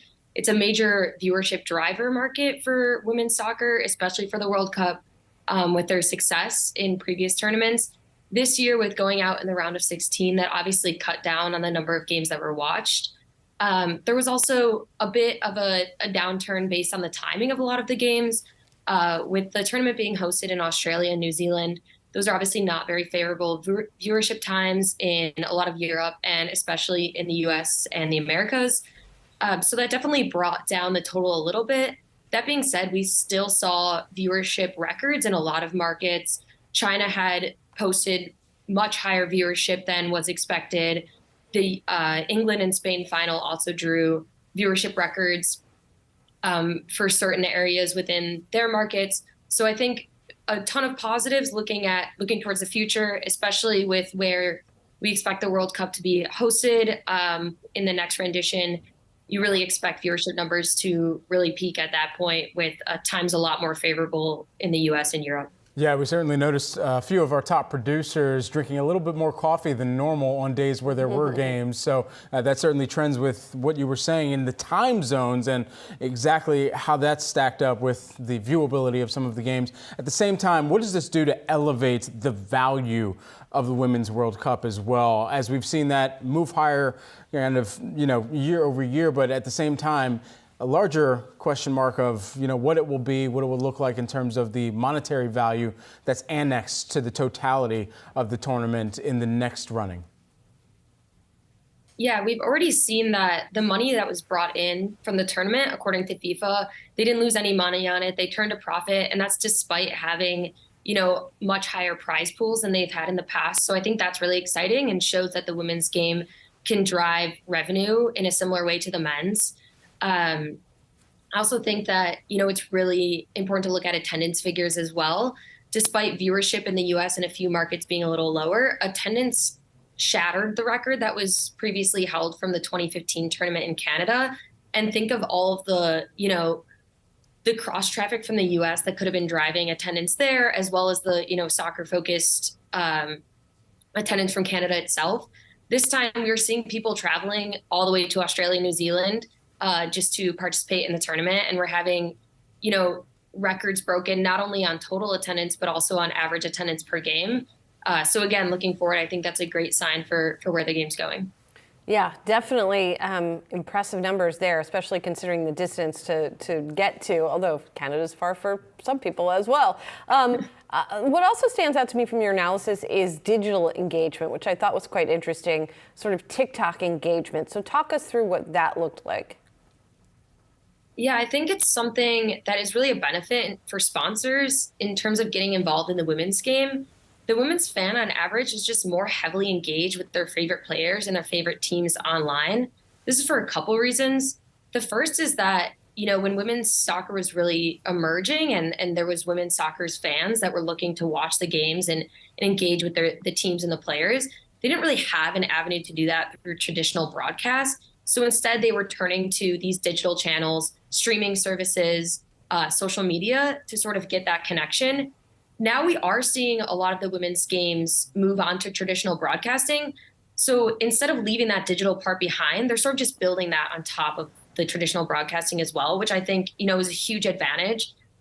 if you have these people that are heavily engaged online, I think the statistic you're mentioning is that according to our data, while the men's teams have higher following counts on TikTok, women's fans are much more engaged. So that's like likes, comments, shares per post than the average men's fan.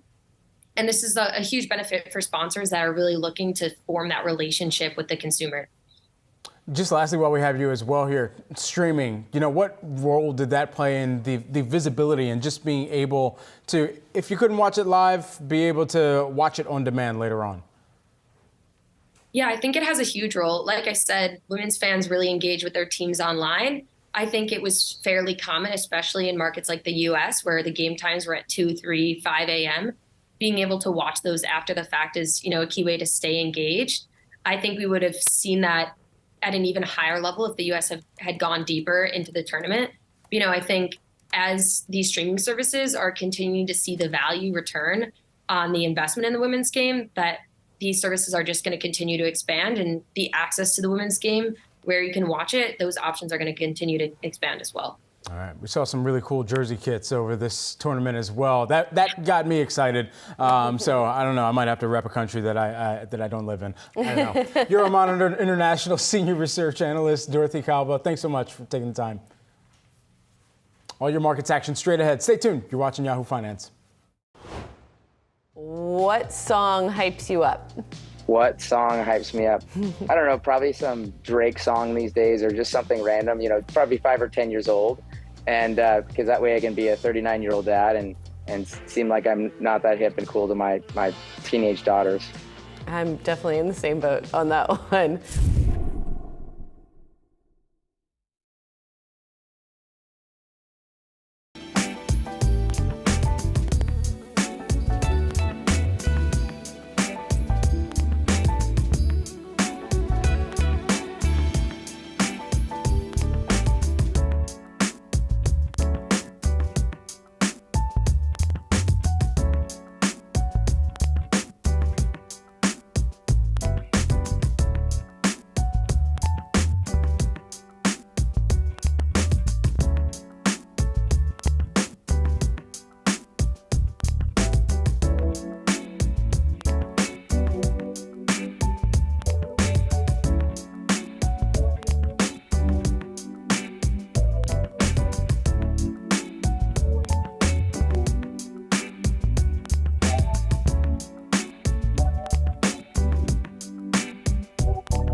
Nike is suffering a record losing streak as slow recovery in China continues to batter the retailer. The company slid for the 9th straight session yesterday, marking the longest downward trend since its 1980 IPO for its shares.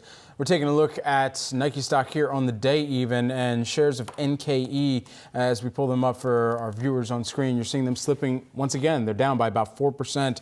And for those who kind of think back to what the company had to say in the 22 times that China was mentioned in its most recent earnings call, the company continues to really round out how they're looking at the expansion in Southeast Asia and India, but of course with one of the world's largest youth populations, of course in China, where young consumers seeking top product innovation, Gen Z coming of age is the country's most active generation ever. It's amazingly critical to get the strategy right in that region. Yeah, and they make about an estimated 14% or so, according to Bloomberg, of their sales from China, from Greater China this year. That number's fluctuated a little bit, but the point is they get a decent chunk of their revenue from the likes of China. So we focused not just on Nike and what's been happening as of late and the slide that it's been seeing there, but we've talked a lot about the other American companies that get a big chunk of the revenue from China. You think of Starbucks off the top of your head.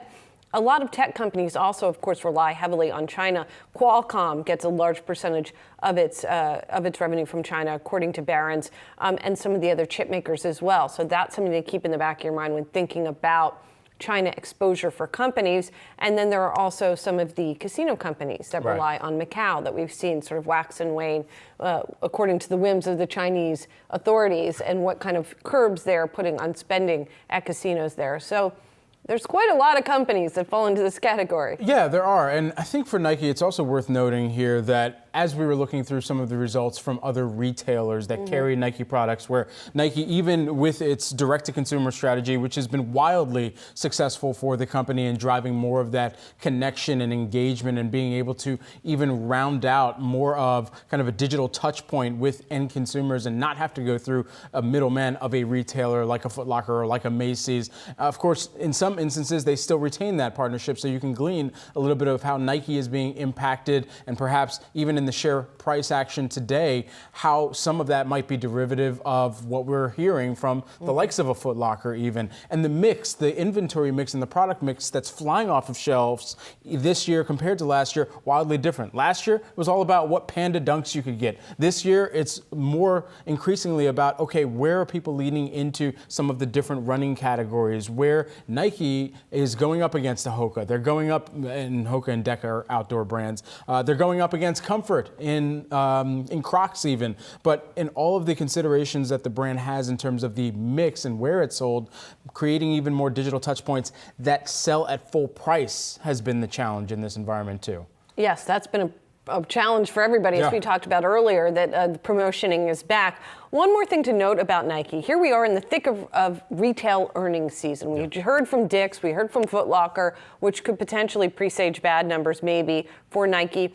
We've gotten a lot of Chinese economic data, again, that could potentially, if you extrapolate, be bad for Nike. We don't actually hear from Nike in terms of its earnings probably until the end of September, because they are on a different earnings reporting schedule. So that's just something to keep in mind. You know, yes, they could come out with an update at some point, but in the absence of that, investors are left to just sort of wonder what to make of all of these various cross currents that we're talking about. And maybe, and not maybe because it's happening today, they're going to self-verse and ask questions later. Yeah. You know, try to verify later, I guess. Sip some tea leaves the best they can. Do you sip a tea leaf? You scatter them and you look at them. Oh, okay. Yeah, or you look at them, the dregs in the bottom of the cup, and try to read them. Okay. That's where it comes from. Bingo. I don't know how to do it, but that's where the expression comes from. It's complex. All right, Yahoo Finance is heading to Jackson Hole this week. Stay tuned for our coverage of the Fed's annual symposium, including interviews with Boston Fed President Susan Collins and Philadelphia Fed President Patrick Harker. You don't want to miss that. Lots of tea leaves out there. Yeah, for sure. All right, have a great day, everybody.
Welcome to Yahoo Finance. It's 11 a.m. on the East Coast, 8 a.m. on the West. I'm Rochelle Akufo. Here's a look at what I'm watching this morning. Peloton shares pedaling downhill today after forecasting revenue well below estimates. So what's next for the battered company? We'll discuss. And plunging profit at Kohl's isn't sending investors running. We'll break down which side of the business is still holding strong this hour. Plus, workers are expecting record high entry wages as inflation continues to impact consumers. We'll break down what this means for the labor market. But first, let's take a look at how markets are faring an hour and a half into the trading day. Looking at some green across the board there. The Dow had just tipped into positive territory there, as we can see, up about 1/3% right now, up about 122 points. We're seeing Nike dragging on it a little bit in its 10th day of declines at the moment. J&J and United Healthcare also under pressure. Taking a look at the S&P 500, that's led by tech and communications, energy the laggard there, up about 37 points or 0.8%. And of course the tech-heavy Nasdaq there up 183 points as we wait for those all-important Nvidia earnings that are coming after the bell later on today. Let's also check in on the Treasury market. We're seeing a little bit of a pullback here. The 5-year down more than 2.33% there. The 10-year also down about by the same range, about 2.33%. And the longer-term 30-year yields also seeing declines. They're about 1.9% as we await that all-important word from Federal Reserve Chair Jerome Powell coming up on Friday. Well, Nvidia earnings are on deck for after the bell, and investors are hoping for a repeat of last quarter when the chip giant's outlook for growth in artificial intelligence sent its stock and many others on a 3-month rally. Now, one portfolio manager worries that an Nvidia rally could also mean further rate hikes. Let's dive into this and much more with Ahmed Riesco, Insignio Chief Investment Officer. Good to have you back on the show here. So obviously we saw a lot of price targets being raised around Nvidia, a lot of pressure on these earnings coming out later on today. How should investors be viewing this, though? A lot of generative AI hype surrounding this also. Right. I think, investors are suffering a little bit of recency bias here because, as you mentioned, their last earnings report ignited quite a rally in the tech space. Now, NVIDIA is certainly a bellwether for the AI GPUs. Really, they're the only player. So I get the focus on them. And I want to be clear, we're very bullish on the long-term prospects of generative AI, not just for companies, but also for the broader economy, for increasing in productivity. However, we do think that sort of the macro effects are being overestimated. You mentioned that report earlier that was sort of tracking a correlation between NVIDIA's rise in EPS estimates and increases in the rate hikes and in real rates. And we think that's more a factor of correlation rather than causation. I don't think the increase in NVIDIA EPS is directly causing the rise in real rates. And so then, as we, of course, are awaiting word from Jackson Hole as well, and we've got 95% of the S&P reporting so far, you still have very strong economic growth in the background here. What should the Fed be making of this current environment? Absolutely. And you've seen the Fed upgrade its views on economic growth here in the short term. And we have as well. The numbers are quite outstanding. I think the key for the U.S. economy really is going to be the level of excess savings. A few months ago, the Fed itself, the San Francisco Fed, came out with a report that estimated that excess savings due to the pandemic were roughly at $500 billion. That means that Americans had roughly $500 billion extra in their pocket that they otherwise would not have had if the stimulus measures that took place after the pandemic did not occur. At the current burn rate of those excess savings, it means that those will run out sometime towards the end of 2023, beginning of 2024. And really, those excess savings are what has allowed the U.S. consumer to remain so buoyant. So the Fed is sure going to potentially reflect this optimistic economic environment in the short term. It's being reflected in our own forecast. But what we're more worried about is what happens once those savings dry up. And what we see towards the middle of next year is still high chances of a mild recession in the United States. And so, I mean, there have been some analysts who've been saying, look, we can avoid a recession based on the momentum that we're seeing there. But why don't you see it that way? We can. And I want to be clear here. We do think that the path for a soft landing, so to speak, has certainly increased. The probability of one has increased. But what people need to understand is that the Fed is clearly right now, with the Fed funds rate at 550, it is clearly monetary policy is in restrictive territory. And it has been now for quite some time. And in 12 months from now, it's going to still be restrictive. That is going to cause a drop in economic activity. And once those excess savings come off the balance sheet of consumers, in fact, just Macy's yesterday alluded to it during their call that they're starting to see credit card delinquencies tick up. We think once those excess savings are going to expire, like I said, end of 2023, early 2024, the U.S. consumer is going to lose that buffer that they've had that really has kept them afloat despite the increase in the cost of capital throughout the economy.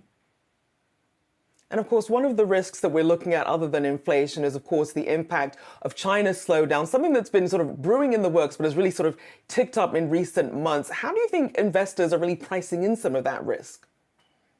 Yeah, so I think outside of dedicated Chinese investors or Asian investors, we don't really think those risks have been priced in. In fact, in our view, we sort of have a base case and then we always have risks to that view. The number one risk to our view for quite some time has been a resurgence of inflation in the United States.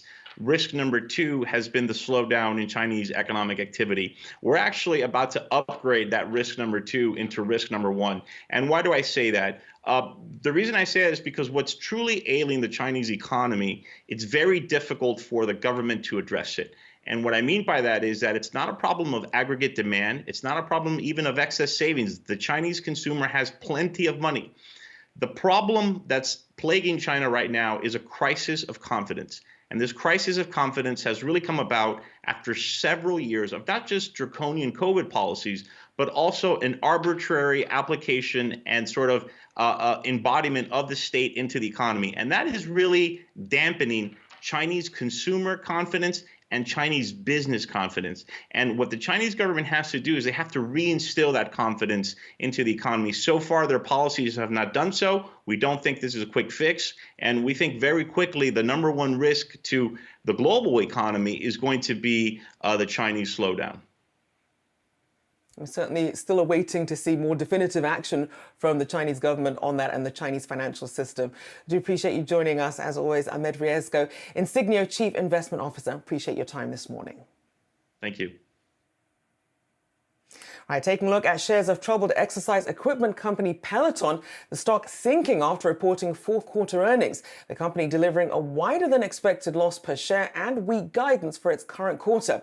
Here to break it all down for us is Yahoo Finance reporter Josh Schaefer. Hey, Josh. Hey, Rochelle. Yeah, so what I'm standing next to right now is Peloton's earnings for the quarter. So you can see that the revenue actually came in at $642 million, a little bit higher than what the street had expected at $641 million. But this is one of the key things weighing on the stock this morning, a much wider loss than expected per share. So Peloton lost 68 cents per share. The street had been looking for them to lose 43 cents per share. And we're going to get to why that is in just a minute. But another key thing driving the stock down, which is down about 20% right now, a little over 20%, is the sales guidance.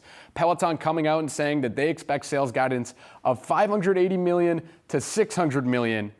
The street was expecting this number to be closer to $650 million. So this number coming in significantly lower than what Wall Street had expected. Two key things Peloton pointed out in this earnings call was subscribers fell more than they had expected. And there was a problem with the bike recall. If you remember back to May, they recalled these bikes because of the seats. 750,000 people came out and said they wanted their seat fixed in that Peloton bike. That was a lot more than Peloton had expected, so they've had to write off a bigger loss, and this has become a larger problem than Peloton initially thought back in May, Rochelle. And so what I want to take a look at is how the stock's reacted since then and overall. So right now you're looking at the max chart. You can see this is the peak of the pandemic. This is peak of 2021. Peloton shares were soaring, but we fell quite precipitously since then. And when you take a look at what's just happened in the last year, Peloton has been a big mover on earnings. It fell big time here in February. It fell in May on earnings. And then really the last time we saw it this low was right around when we got that bike recall. Investors were concerned about that bike recall in early May. Now you see the recall really starting to take place now, and you take a look at shares today, off over 20% as that recall has become a bigger issue than Peloton initially anticipated, and investors are starting to grow concerned of what this means for the business moving forward and who the business is going to serve moving forward. Is it going to be more of a smaller subscriber base moving forward is something Wall Street analysts are starting to wonder at this point. And it's interesting because at first it was all about the equipment. It couldn't even keep up with demand. Then people started selling them and they started focusing on subscribers. Who is left in terms of their subscriber market? I mean, they tried partnering with Dix and with Amazon to try and, push more of this. Who's left for them to try and get demographic? They have a couple initiatives, right, that they've been coming out with. One interesting one, too, is they're now going to be in colleges, which I found interesting. They're going to be at the University of Michigan. They're going to be partnering with businesses. But I do think what you're getting at there is subscribers have been the key to the Peloton growth story since they've sort of rebuilt this brand and tried to change it post-pandemic. And what they're sort of saying now, or what analysts are saying now, I saw Simeon Siegel, a friend of the program, over at BMO Capital Markets saying earlier today, is maybe it's time they start focusing on the loyal consumer. How do you get more money out of the customer that keeps coming back to Peloton instead of trying to grow subscribers, and maybe getting more money out of the subscribers you already have could be the future of where we see Peloton try and go moving forward. Yeah, I know that Peloton was one of my pandemic purchases that I very quickly gave up on. I was like, yeah, I don't even like being on a bike. But, people have a lot of options here, as we could see Peloton continuing to struggle. Great breakdown there for us, our very own Josh Schaefer. I'm also watching shares of AMC cratering today, down over 17%, now more than 18%, as the movie theater chain says Thursday will be the last day of trading of its preferred equity units, also known as APE shares.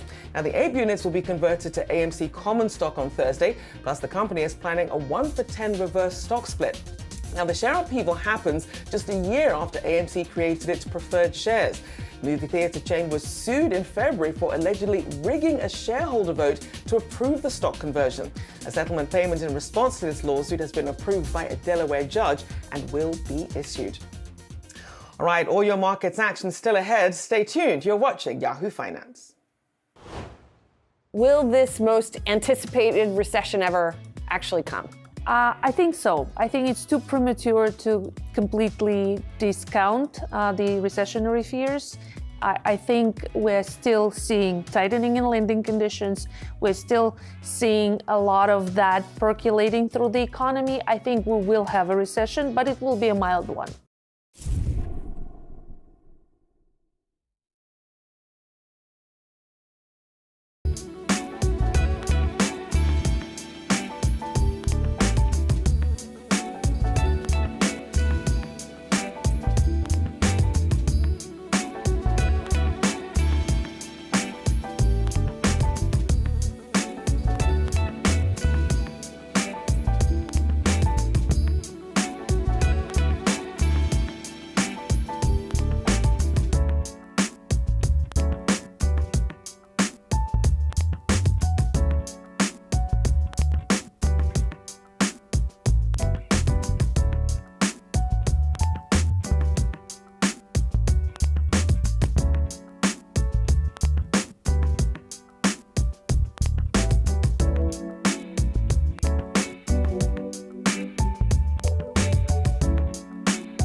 Employees in professional fields are bracing for a major shake-up in their 9-to-5 thanks to AI, but most believe it may be for the better. 64% of respondents predict that their talent and skills will be seen as more valuable alongside AI. That's according to a new survey from Thomson Reuters. Now, with more on the changes AI could bring to the professional workplace, I'm joined by the CEO and president of Thomson Reuters, Steve Hasker. Steve, great to have you on this show here. So it's interesting to see this large proportion of the respondents here optimistic about it. I mean, at the other end, you had nearly 1 in 10 likening AI to a zombie apocalypse. So first, let's start with what's driving the optimism here in the professions that you're looking at. Yeah, thanks, Rochelle. Great to be with you. So we looked hard as part of our ongoing research into the effects of generative AI in the legal, tax, accounting, global trade and risk industries, as well as the news industry, and we surveyed 1,200 professionals within those practices and industries, and what we found was a real sense. I mean, over 2/3 saying this is going to be transformational. So if you think about over the last 30 years, we've had the advent of the PC, we've had the advent of internet, mobile, social, and then cloud, all of which have affected professionals and human beings more broadly, but professionals in profound ways. What we got back from our research was a sense that generative AI is going to be as big or bigger than any one of those changes, firstly. And secondly, there is some nervousness. There's some nervousness around the fact that, will AI be applied responsibly with ethics and with integrity? And there is some concerns around, to what degree will it replace my job and disrupt my profession? But overwhelmingly, there's a sense of optimism. There's a sense that it's going to make my life better, that the menial tasks that I don't like doing will be automated, that I'll be able to, my firm, my practice will be more productive. And it will enable me to do more and more work that's value added for my clients. So I'll be able to move into the advisory realm rather than performing sort of menial, repetitive tasks over and over again. So overwhelmingly, as you said, it's been a positive response. And a lot of people are looking at it potentially as a co-pilot, as you mentioned there, taking away some of the menial tasks, allowing people to sort of focus on the higher level aspects of their jobs. What about the difference between, in terms of the timeline, the skills that they currently have and what the learning curve is going to look like to really stay with the jobs of the future or even keep their current jobs? Yeah, I think with any of these transformations, if your timeline is long enough, then industries and professions adapt very, very well. I think at the turn of the previous century, we had many millions of people working on the land, and now it's a fraction of that. The question though is what happens in the intervening period, and I do think there's going to be a need, and this certainly comes through our research. There's going to be a need for professionals to adapt. They're going to have to become much more tech savvy, open-minded about using AI, learning how to use AI, and maybe most importantly, learning how to use it responsibly, and then morph their skill sets more to the value added to the advisory services rather than a repetitive task.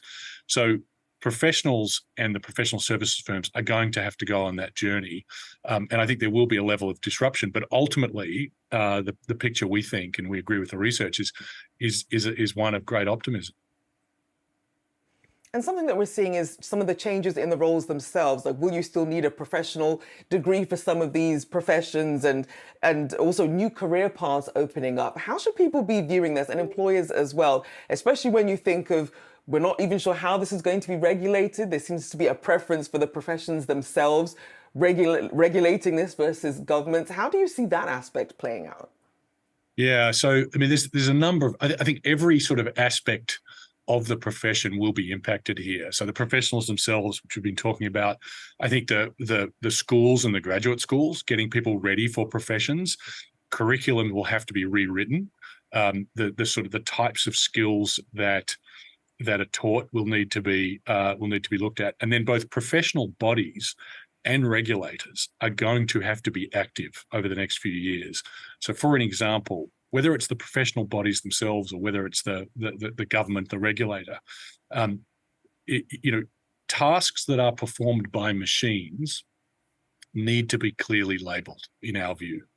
So it's important that when a legal task, when a legal document or a tax return is performed purely by a machine versus by a certified professional, that needs to be labeled. The consumers of that information need to understand that, firstly. Secondly, I think professions need to step up and say, look, machines cannot take on the roles and responsibilities, the obligations of our profession. In other words, a human being needs to be in that process. And so these are some of the things that regulators and professional bodies are going to need to come to terms with. And of course, the technology is moving very quickly. So that process needs to be accelerated in order for responsible AI to be put in place across industries, because the research suggested that professionals have real concerns around AI's accuracy. So 25% said, how do I know whether the results are accurate? 15% are worried about data security. Will my client proprietary information get leaked into a large language model and therefore sort of end up in the out in the wild? And then 15% talked about ethics. Will bad actors get hold of these models and in some way, shape, or form pervert the profession and the work products that are coming out of that profession? So all of these things are going to need to be lined up over the next 12, 24, 36 months. And there's a lot of work to do.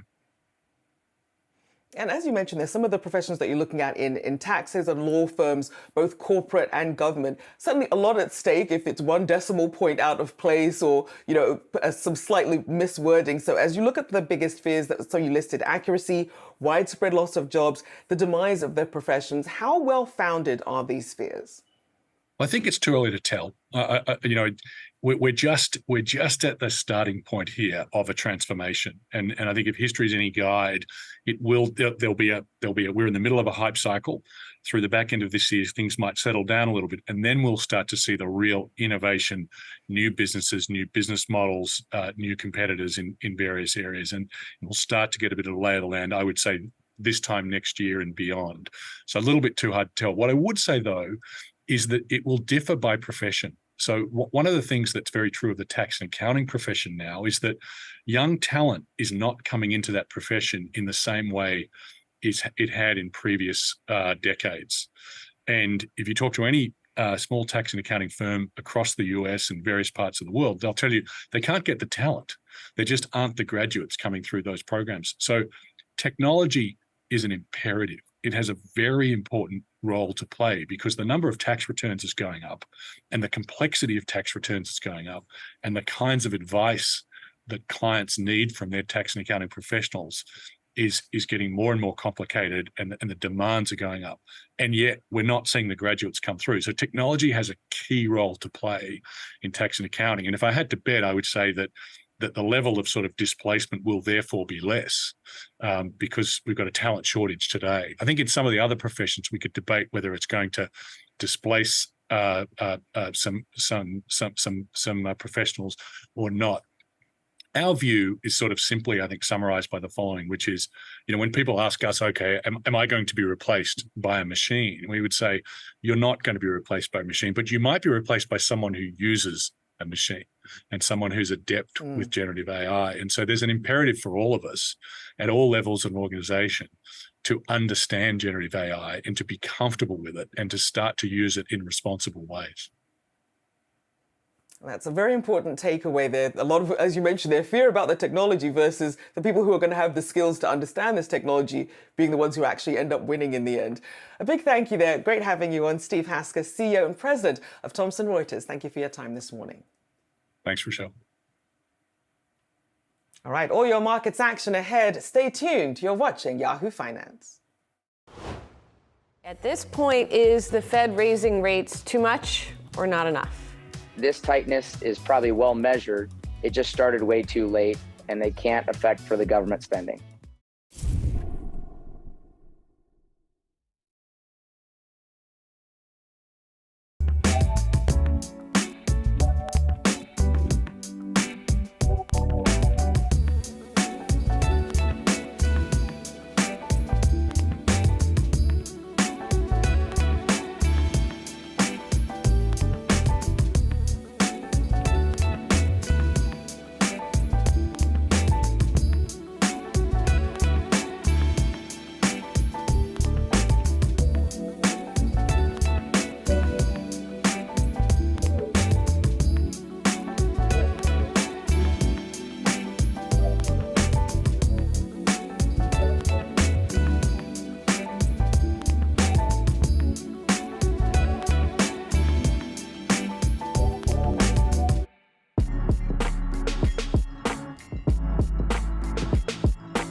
Kohl's came out with its second quarterly earnings before the bell this morning, and the numbers are reflecting how consumers have pulled back on their spending. Let's bring in Yahoo Finance's Brooke DePalma, who listened in on that earnings call to give us some more insight into what's going on. Hey, Brooke. Good morning, Rochelle. That's right. Executives here really looking to strike an optimistic tone as we look out to the second half of this year, despite it being a not so great earnings report. My overall vibe check here, I'm in the middle. You know, earnings didn't do that well, but on the call, they really tried to stay upbeat after they saw what happened to Macy's on Tuesday following their Q2 results. Executives here really trying to show investors that they're focused on the long-term growth strategy and kept mentioning that these results were as anticipated. Now, some key takeaways from the call is that the beauty business is booming for Kohl's. We saw Sephora, a strong growth there. They mentioned that in 2021 and 2022, Sephora stores that opened, they're seeing a sales increase of 20% in those locations. They also mentioned that Sephora business is bringing in new and younger, diverse consumers.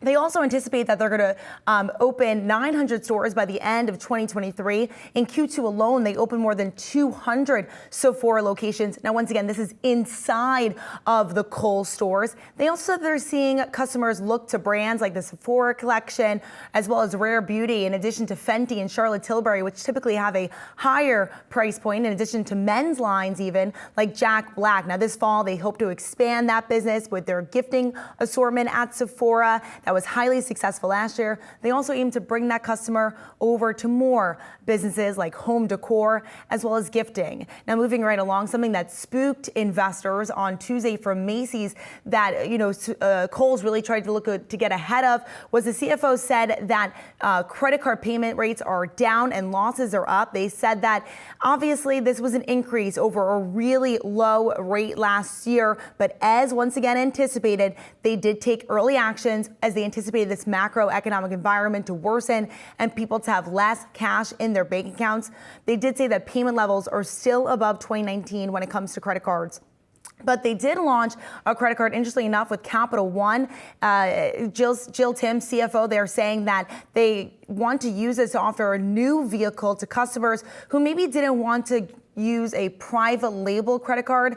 All of this, Rochelle, is in a bid to really capitalize on that younger consumer. And interestingly enough, on the call, CEO saying that he's been going with the chief merchandising officer to New York every week to bring on new brands into Kohl's merchandise, opportunity there, really looking to capitalize on those younger customers that are flocking to Sephora and get them to go further into the store. And it's true, even things like when you can do your returns at Kohl's now from Amazon, it gives you time to sort of walk around and see what else is out there. I do want to turn to another topic, which is shrink, because that does seem to be mentioned more and more on these earnings calls. Did they have anything to say on that? Yeah, Rochelle, well, Kohl's certainly not immune to the bigger problem that we've been seeing in retail when it comes to shrink. Gross margin was 39% in Q2 for Kohl's, and they said that there was a decline of 61 basis points, and that was really, driven in part by higher shrink. CFO Jill Timm weighed in on how the company is working to mitigate the issue. Take a listen. We've taken different measures. We are, cabling product to fixtures. We're going to just testers within beauty. We have more attendants in the fitting room. We have more presence in the front of store. So we're doing everything we can to mitigate shrink, but really prioritizing the safety of our associates and customers. But I think until, it's going to be a retail problem until we see, a bigger step up, I think legislatively. So it's something we've planned for and have put in our expectations. And we've heard from so many experts that this is an all hands on deck issue. It not only falls on the retailer, but it also falls on legislators as well as consumers to flag issues. And as you can see here, Kohl's is not alone in mentioning shrink on their calls. We saw Home Depot, Target, Walmart, Macy's, and Kohl's today mention this as a real issue. And we certainly do see those, disturbing videos of, people, masked and coming into these stores, swiping things. So clearly something we're still continuing to contend with. Yeah, Nordstrom out. Appreciate that update for us. And really quickly, yes, Rochelle, Nordstrom out tomorrow. And of course, just a few weeks ago, we saw that be a major issue out in LA. And so certainly expecting to hear more on that. Indeed. Appreciate that update. Our very own Brooke DePalma. All right, well, according to insights from Verify, 90% of the S&P 500 have reported results as we come to the end of yet another earnings season. And roughly around 80% of those companies are beating EPS expectations. As Verify notes, however, the main driver for positive earnings has been cost-cutting and not revenue growth, which means individual stocks have not been responding well, regardless of having strong earnings. Now, this can be a positive for sector ETFs since 8 of the 11 sectors have reported year-over-year earnings growth. As part of the ETF report brought to you by Invesco QQQ, let's bring in ETF think tank director of research Cynthia Murphy to discuss this more. Good to see you, Cynthia. So talk about the environment that we're in here as we take a look at this tail end of earnings season. Hi, Rochelle. Yeah, it's a tricky time right now to be an investor because what we've seen work so far this year have been things that we didn't expect would have a strong year. Things like some aggressive growth names, things like crypto and digital asset related things, everything that touches artificial intelligence. So have tech, have a heavy tech, heavy growth, heavy risk. But now as we're going through this earnings season, I think we're starting to get a sense that, even on the surface, the numbers look good. Even on the surface, companies are beating these estimates. The truth is they're beating because they're cutting costs. And that's not necessarily supportive of growth. That doesn't suggest that the underlying reason for these performances is good. It really is just tightening the belt.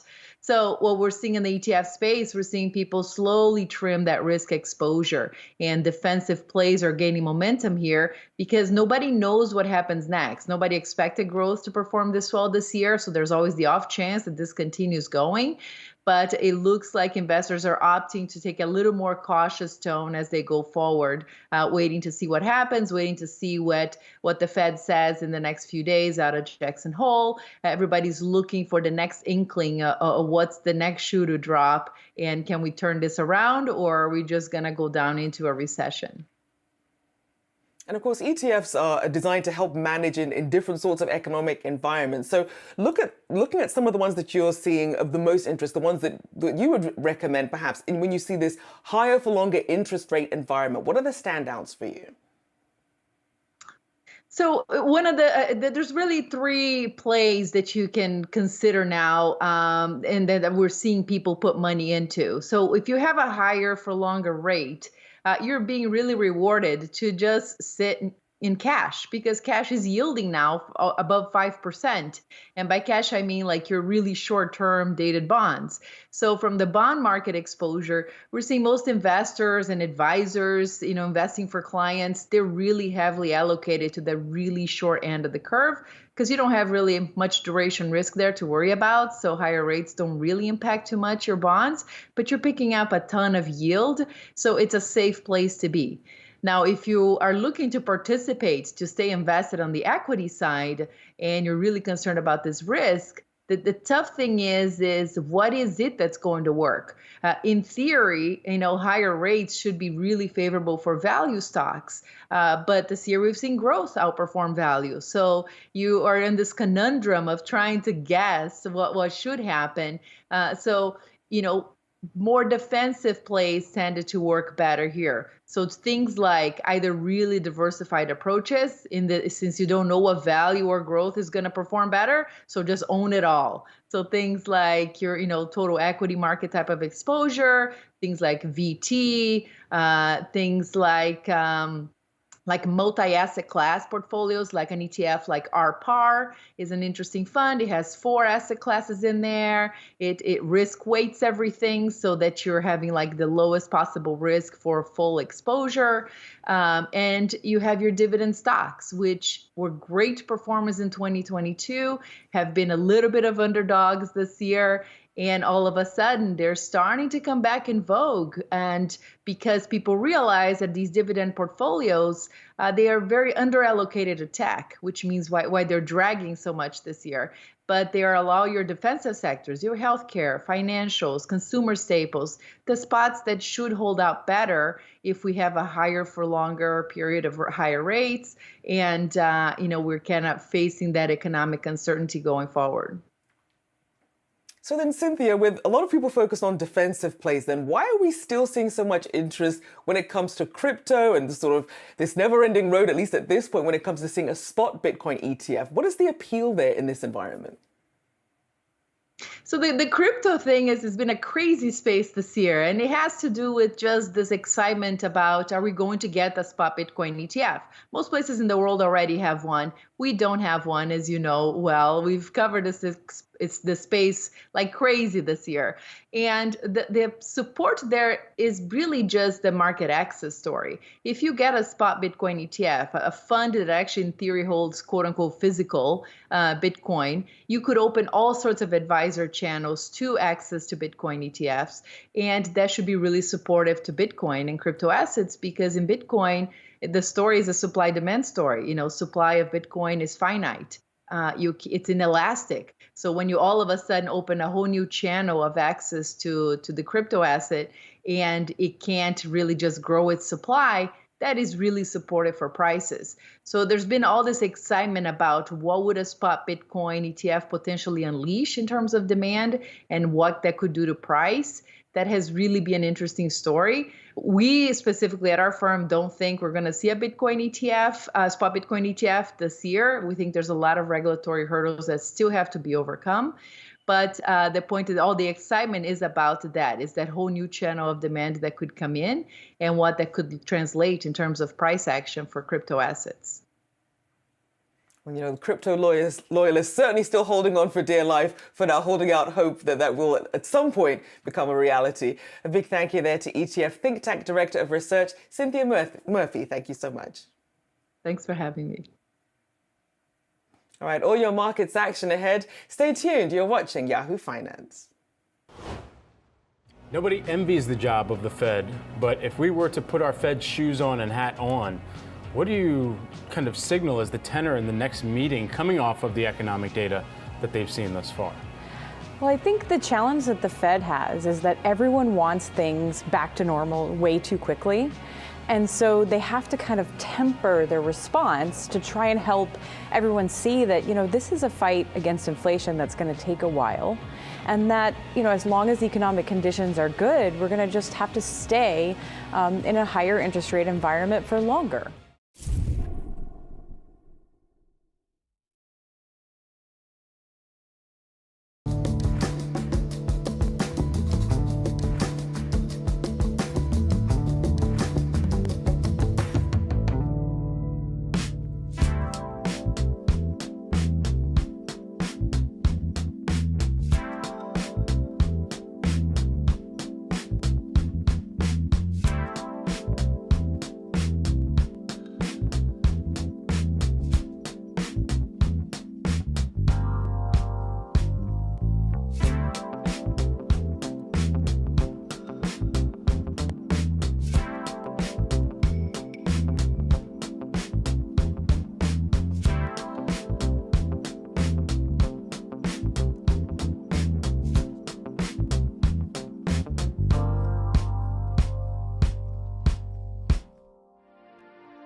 Credit card debt delinquencies are taking off. New credit card delinquency rates have surpassed their pre-pandemic level. That's according to the Federal Reserve Bank of New York.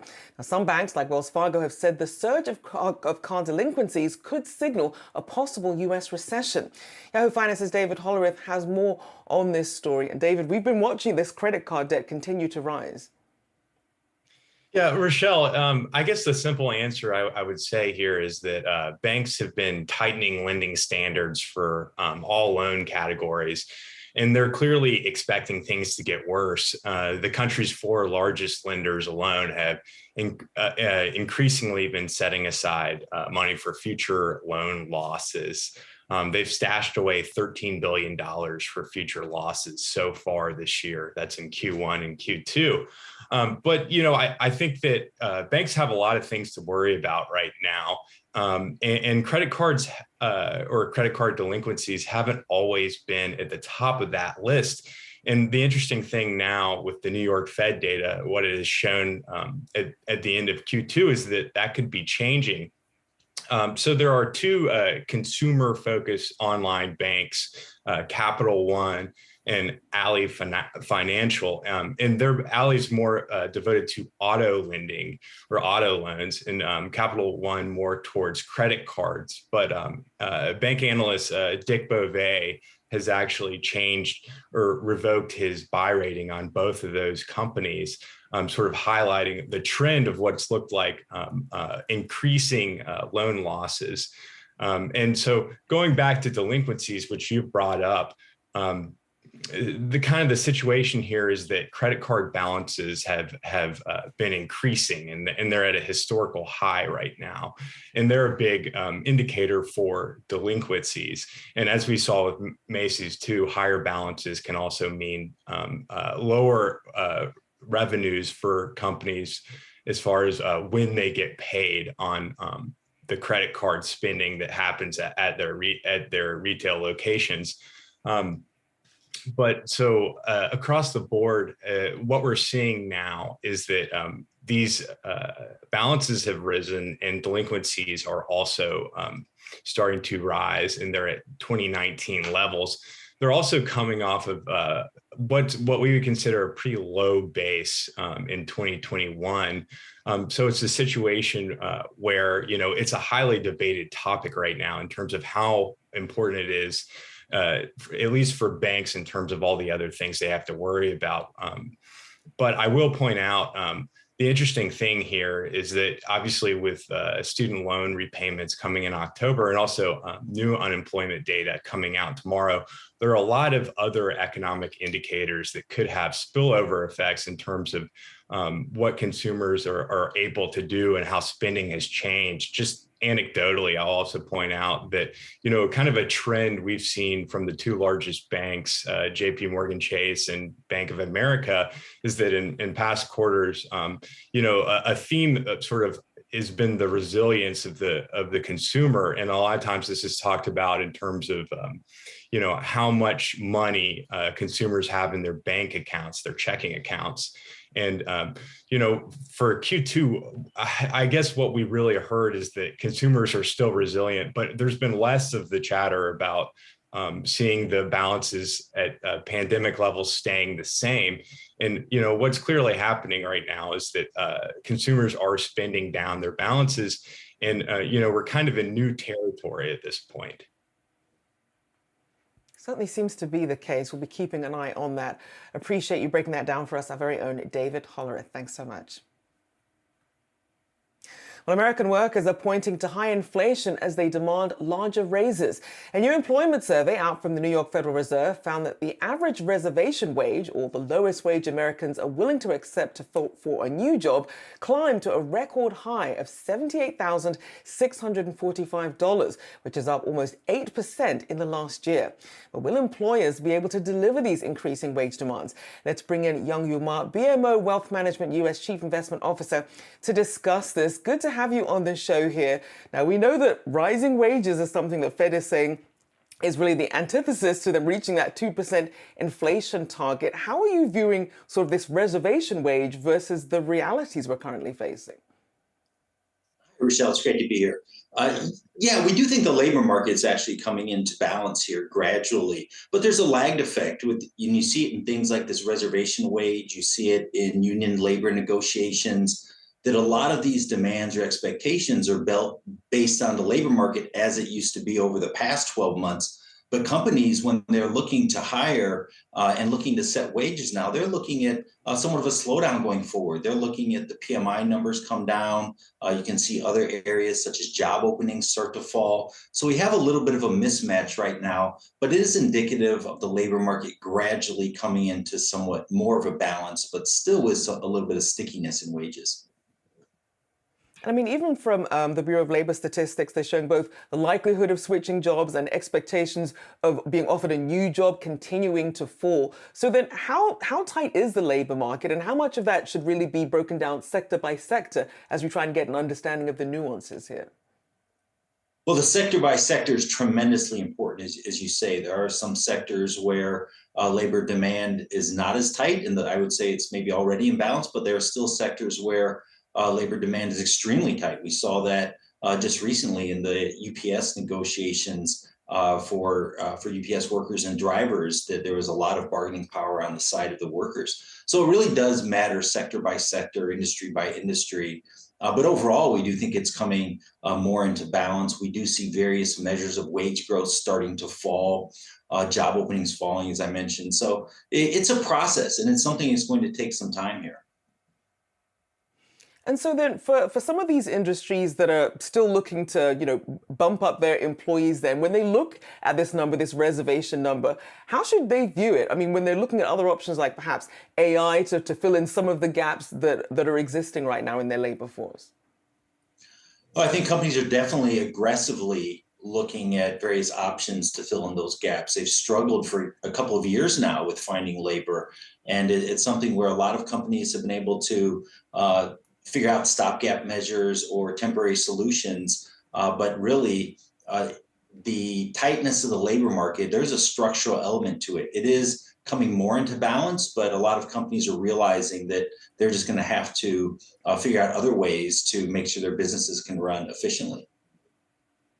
And we certainly see the Wall Street Journal noting from ZipRecruiter's information for the postings for more than 20,000 job titles, the average pay for majority of roles has declined from last year. So then is that power shifting? We talked about this balance coming back into play. What does this mean then for employers who are trying to decide, do I perhaps, spend the money to take on a new worker versus try and upskill my current employees? Yeah, as you mentioned, that's a very interesting survey that the average wage that's being offered by companies has fallen over the past year. I think it is indicative of the labor market coming more into balance, and some of the extreme measures that companies were really desperate to take to fill roles is really coming off now. And a lot of that's because we're seeing some economic softness. We're seeing some areas where the Fed interest rate increases are starting to take hold and have an effect on the economy. We see it in services and manufacturing starting to slow a bit. So I do think that companies are being more rational in terms of what their requirements are, in terms of what they're being able to offer for labor. For people, you also see similar measures. People are less willing to switch jobs here. Some of those job opening measures or job switching measures are starting to come off a bit. And I think people are starting to gradually realize the labor market isn't quite as tight as it used to be in a lot of areas. It's still tight, but the extreme demand and competition for labor, the edge of that is really coming off. And I think gradually, as this comes into balance, workers will reset their expectations a bit, and those sort of peak numbers that we're seeing recently for wage expectations will probably level off here in companies as well, as they look to fill, perhaps look to fill roles in other ways or look to technology solutions. We do think that balance is going to come into play here, especially as the economy slows over the coming quarters. Appreciate you joining us with your insights. Young-Yu Ma there, BMO Wealth Management US Chief Investment Officer. Thank you so much. Thanks, Rochelle. Well, prescription drug shipping startup TruePill is making moves to slash prices on some of its shares by 90%. That's according to Prime Unicorn Index. And the company has partnered with brands like Hims and GoodRx. Yahoo Finance's Anjali Kemlani joins me with the details here. An interesting move here, Anjali. It certainly is, and definitely not the first time we've seen this company look to raise more funding in the last few years. It definitely has been through sort of shaky leadership. The two co-founders leaving, now we've got a board member leaving. In addition to this news about cutting the share price. In addition, we also know that it was one of its partners, Cerebral, was the startup that came under DEA scrutiny for prescription of ADHD drugs last year. So that's been something that's really interesting to watch, this company and what it's been going through. I did get in touch with some of the partners, Hims, like you mentioned, GoodRx, as well as Mark Cuban's Cost Plus Drugs.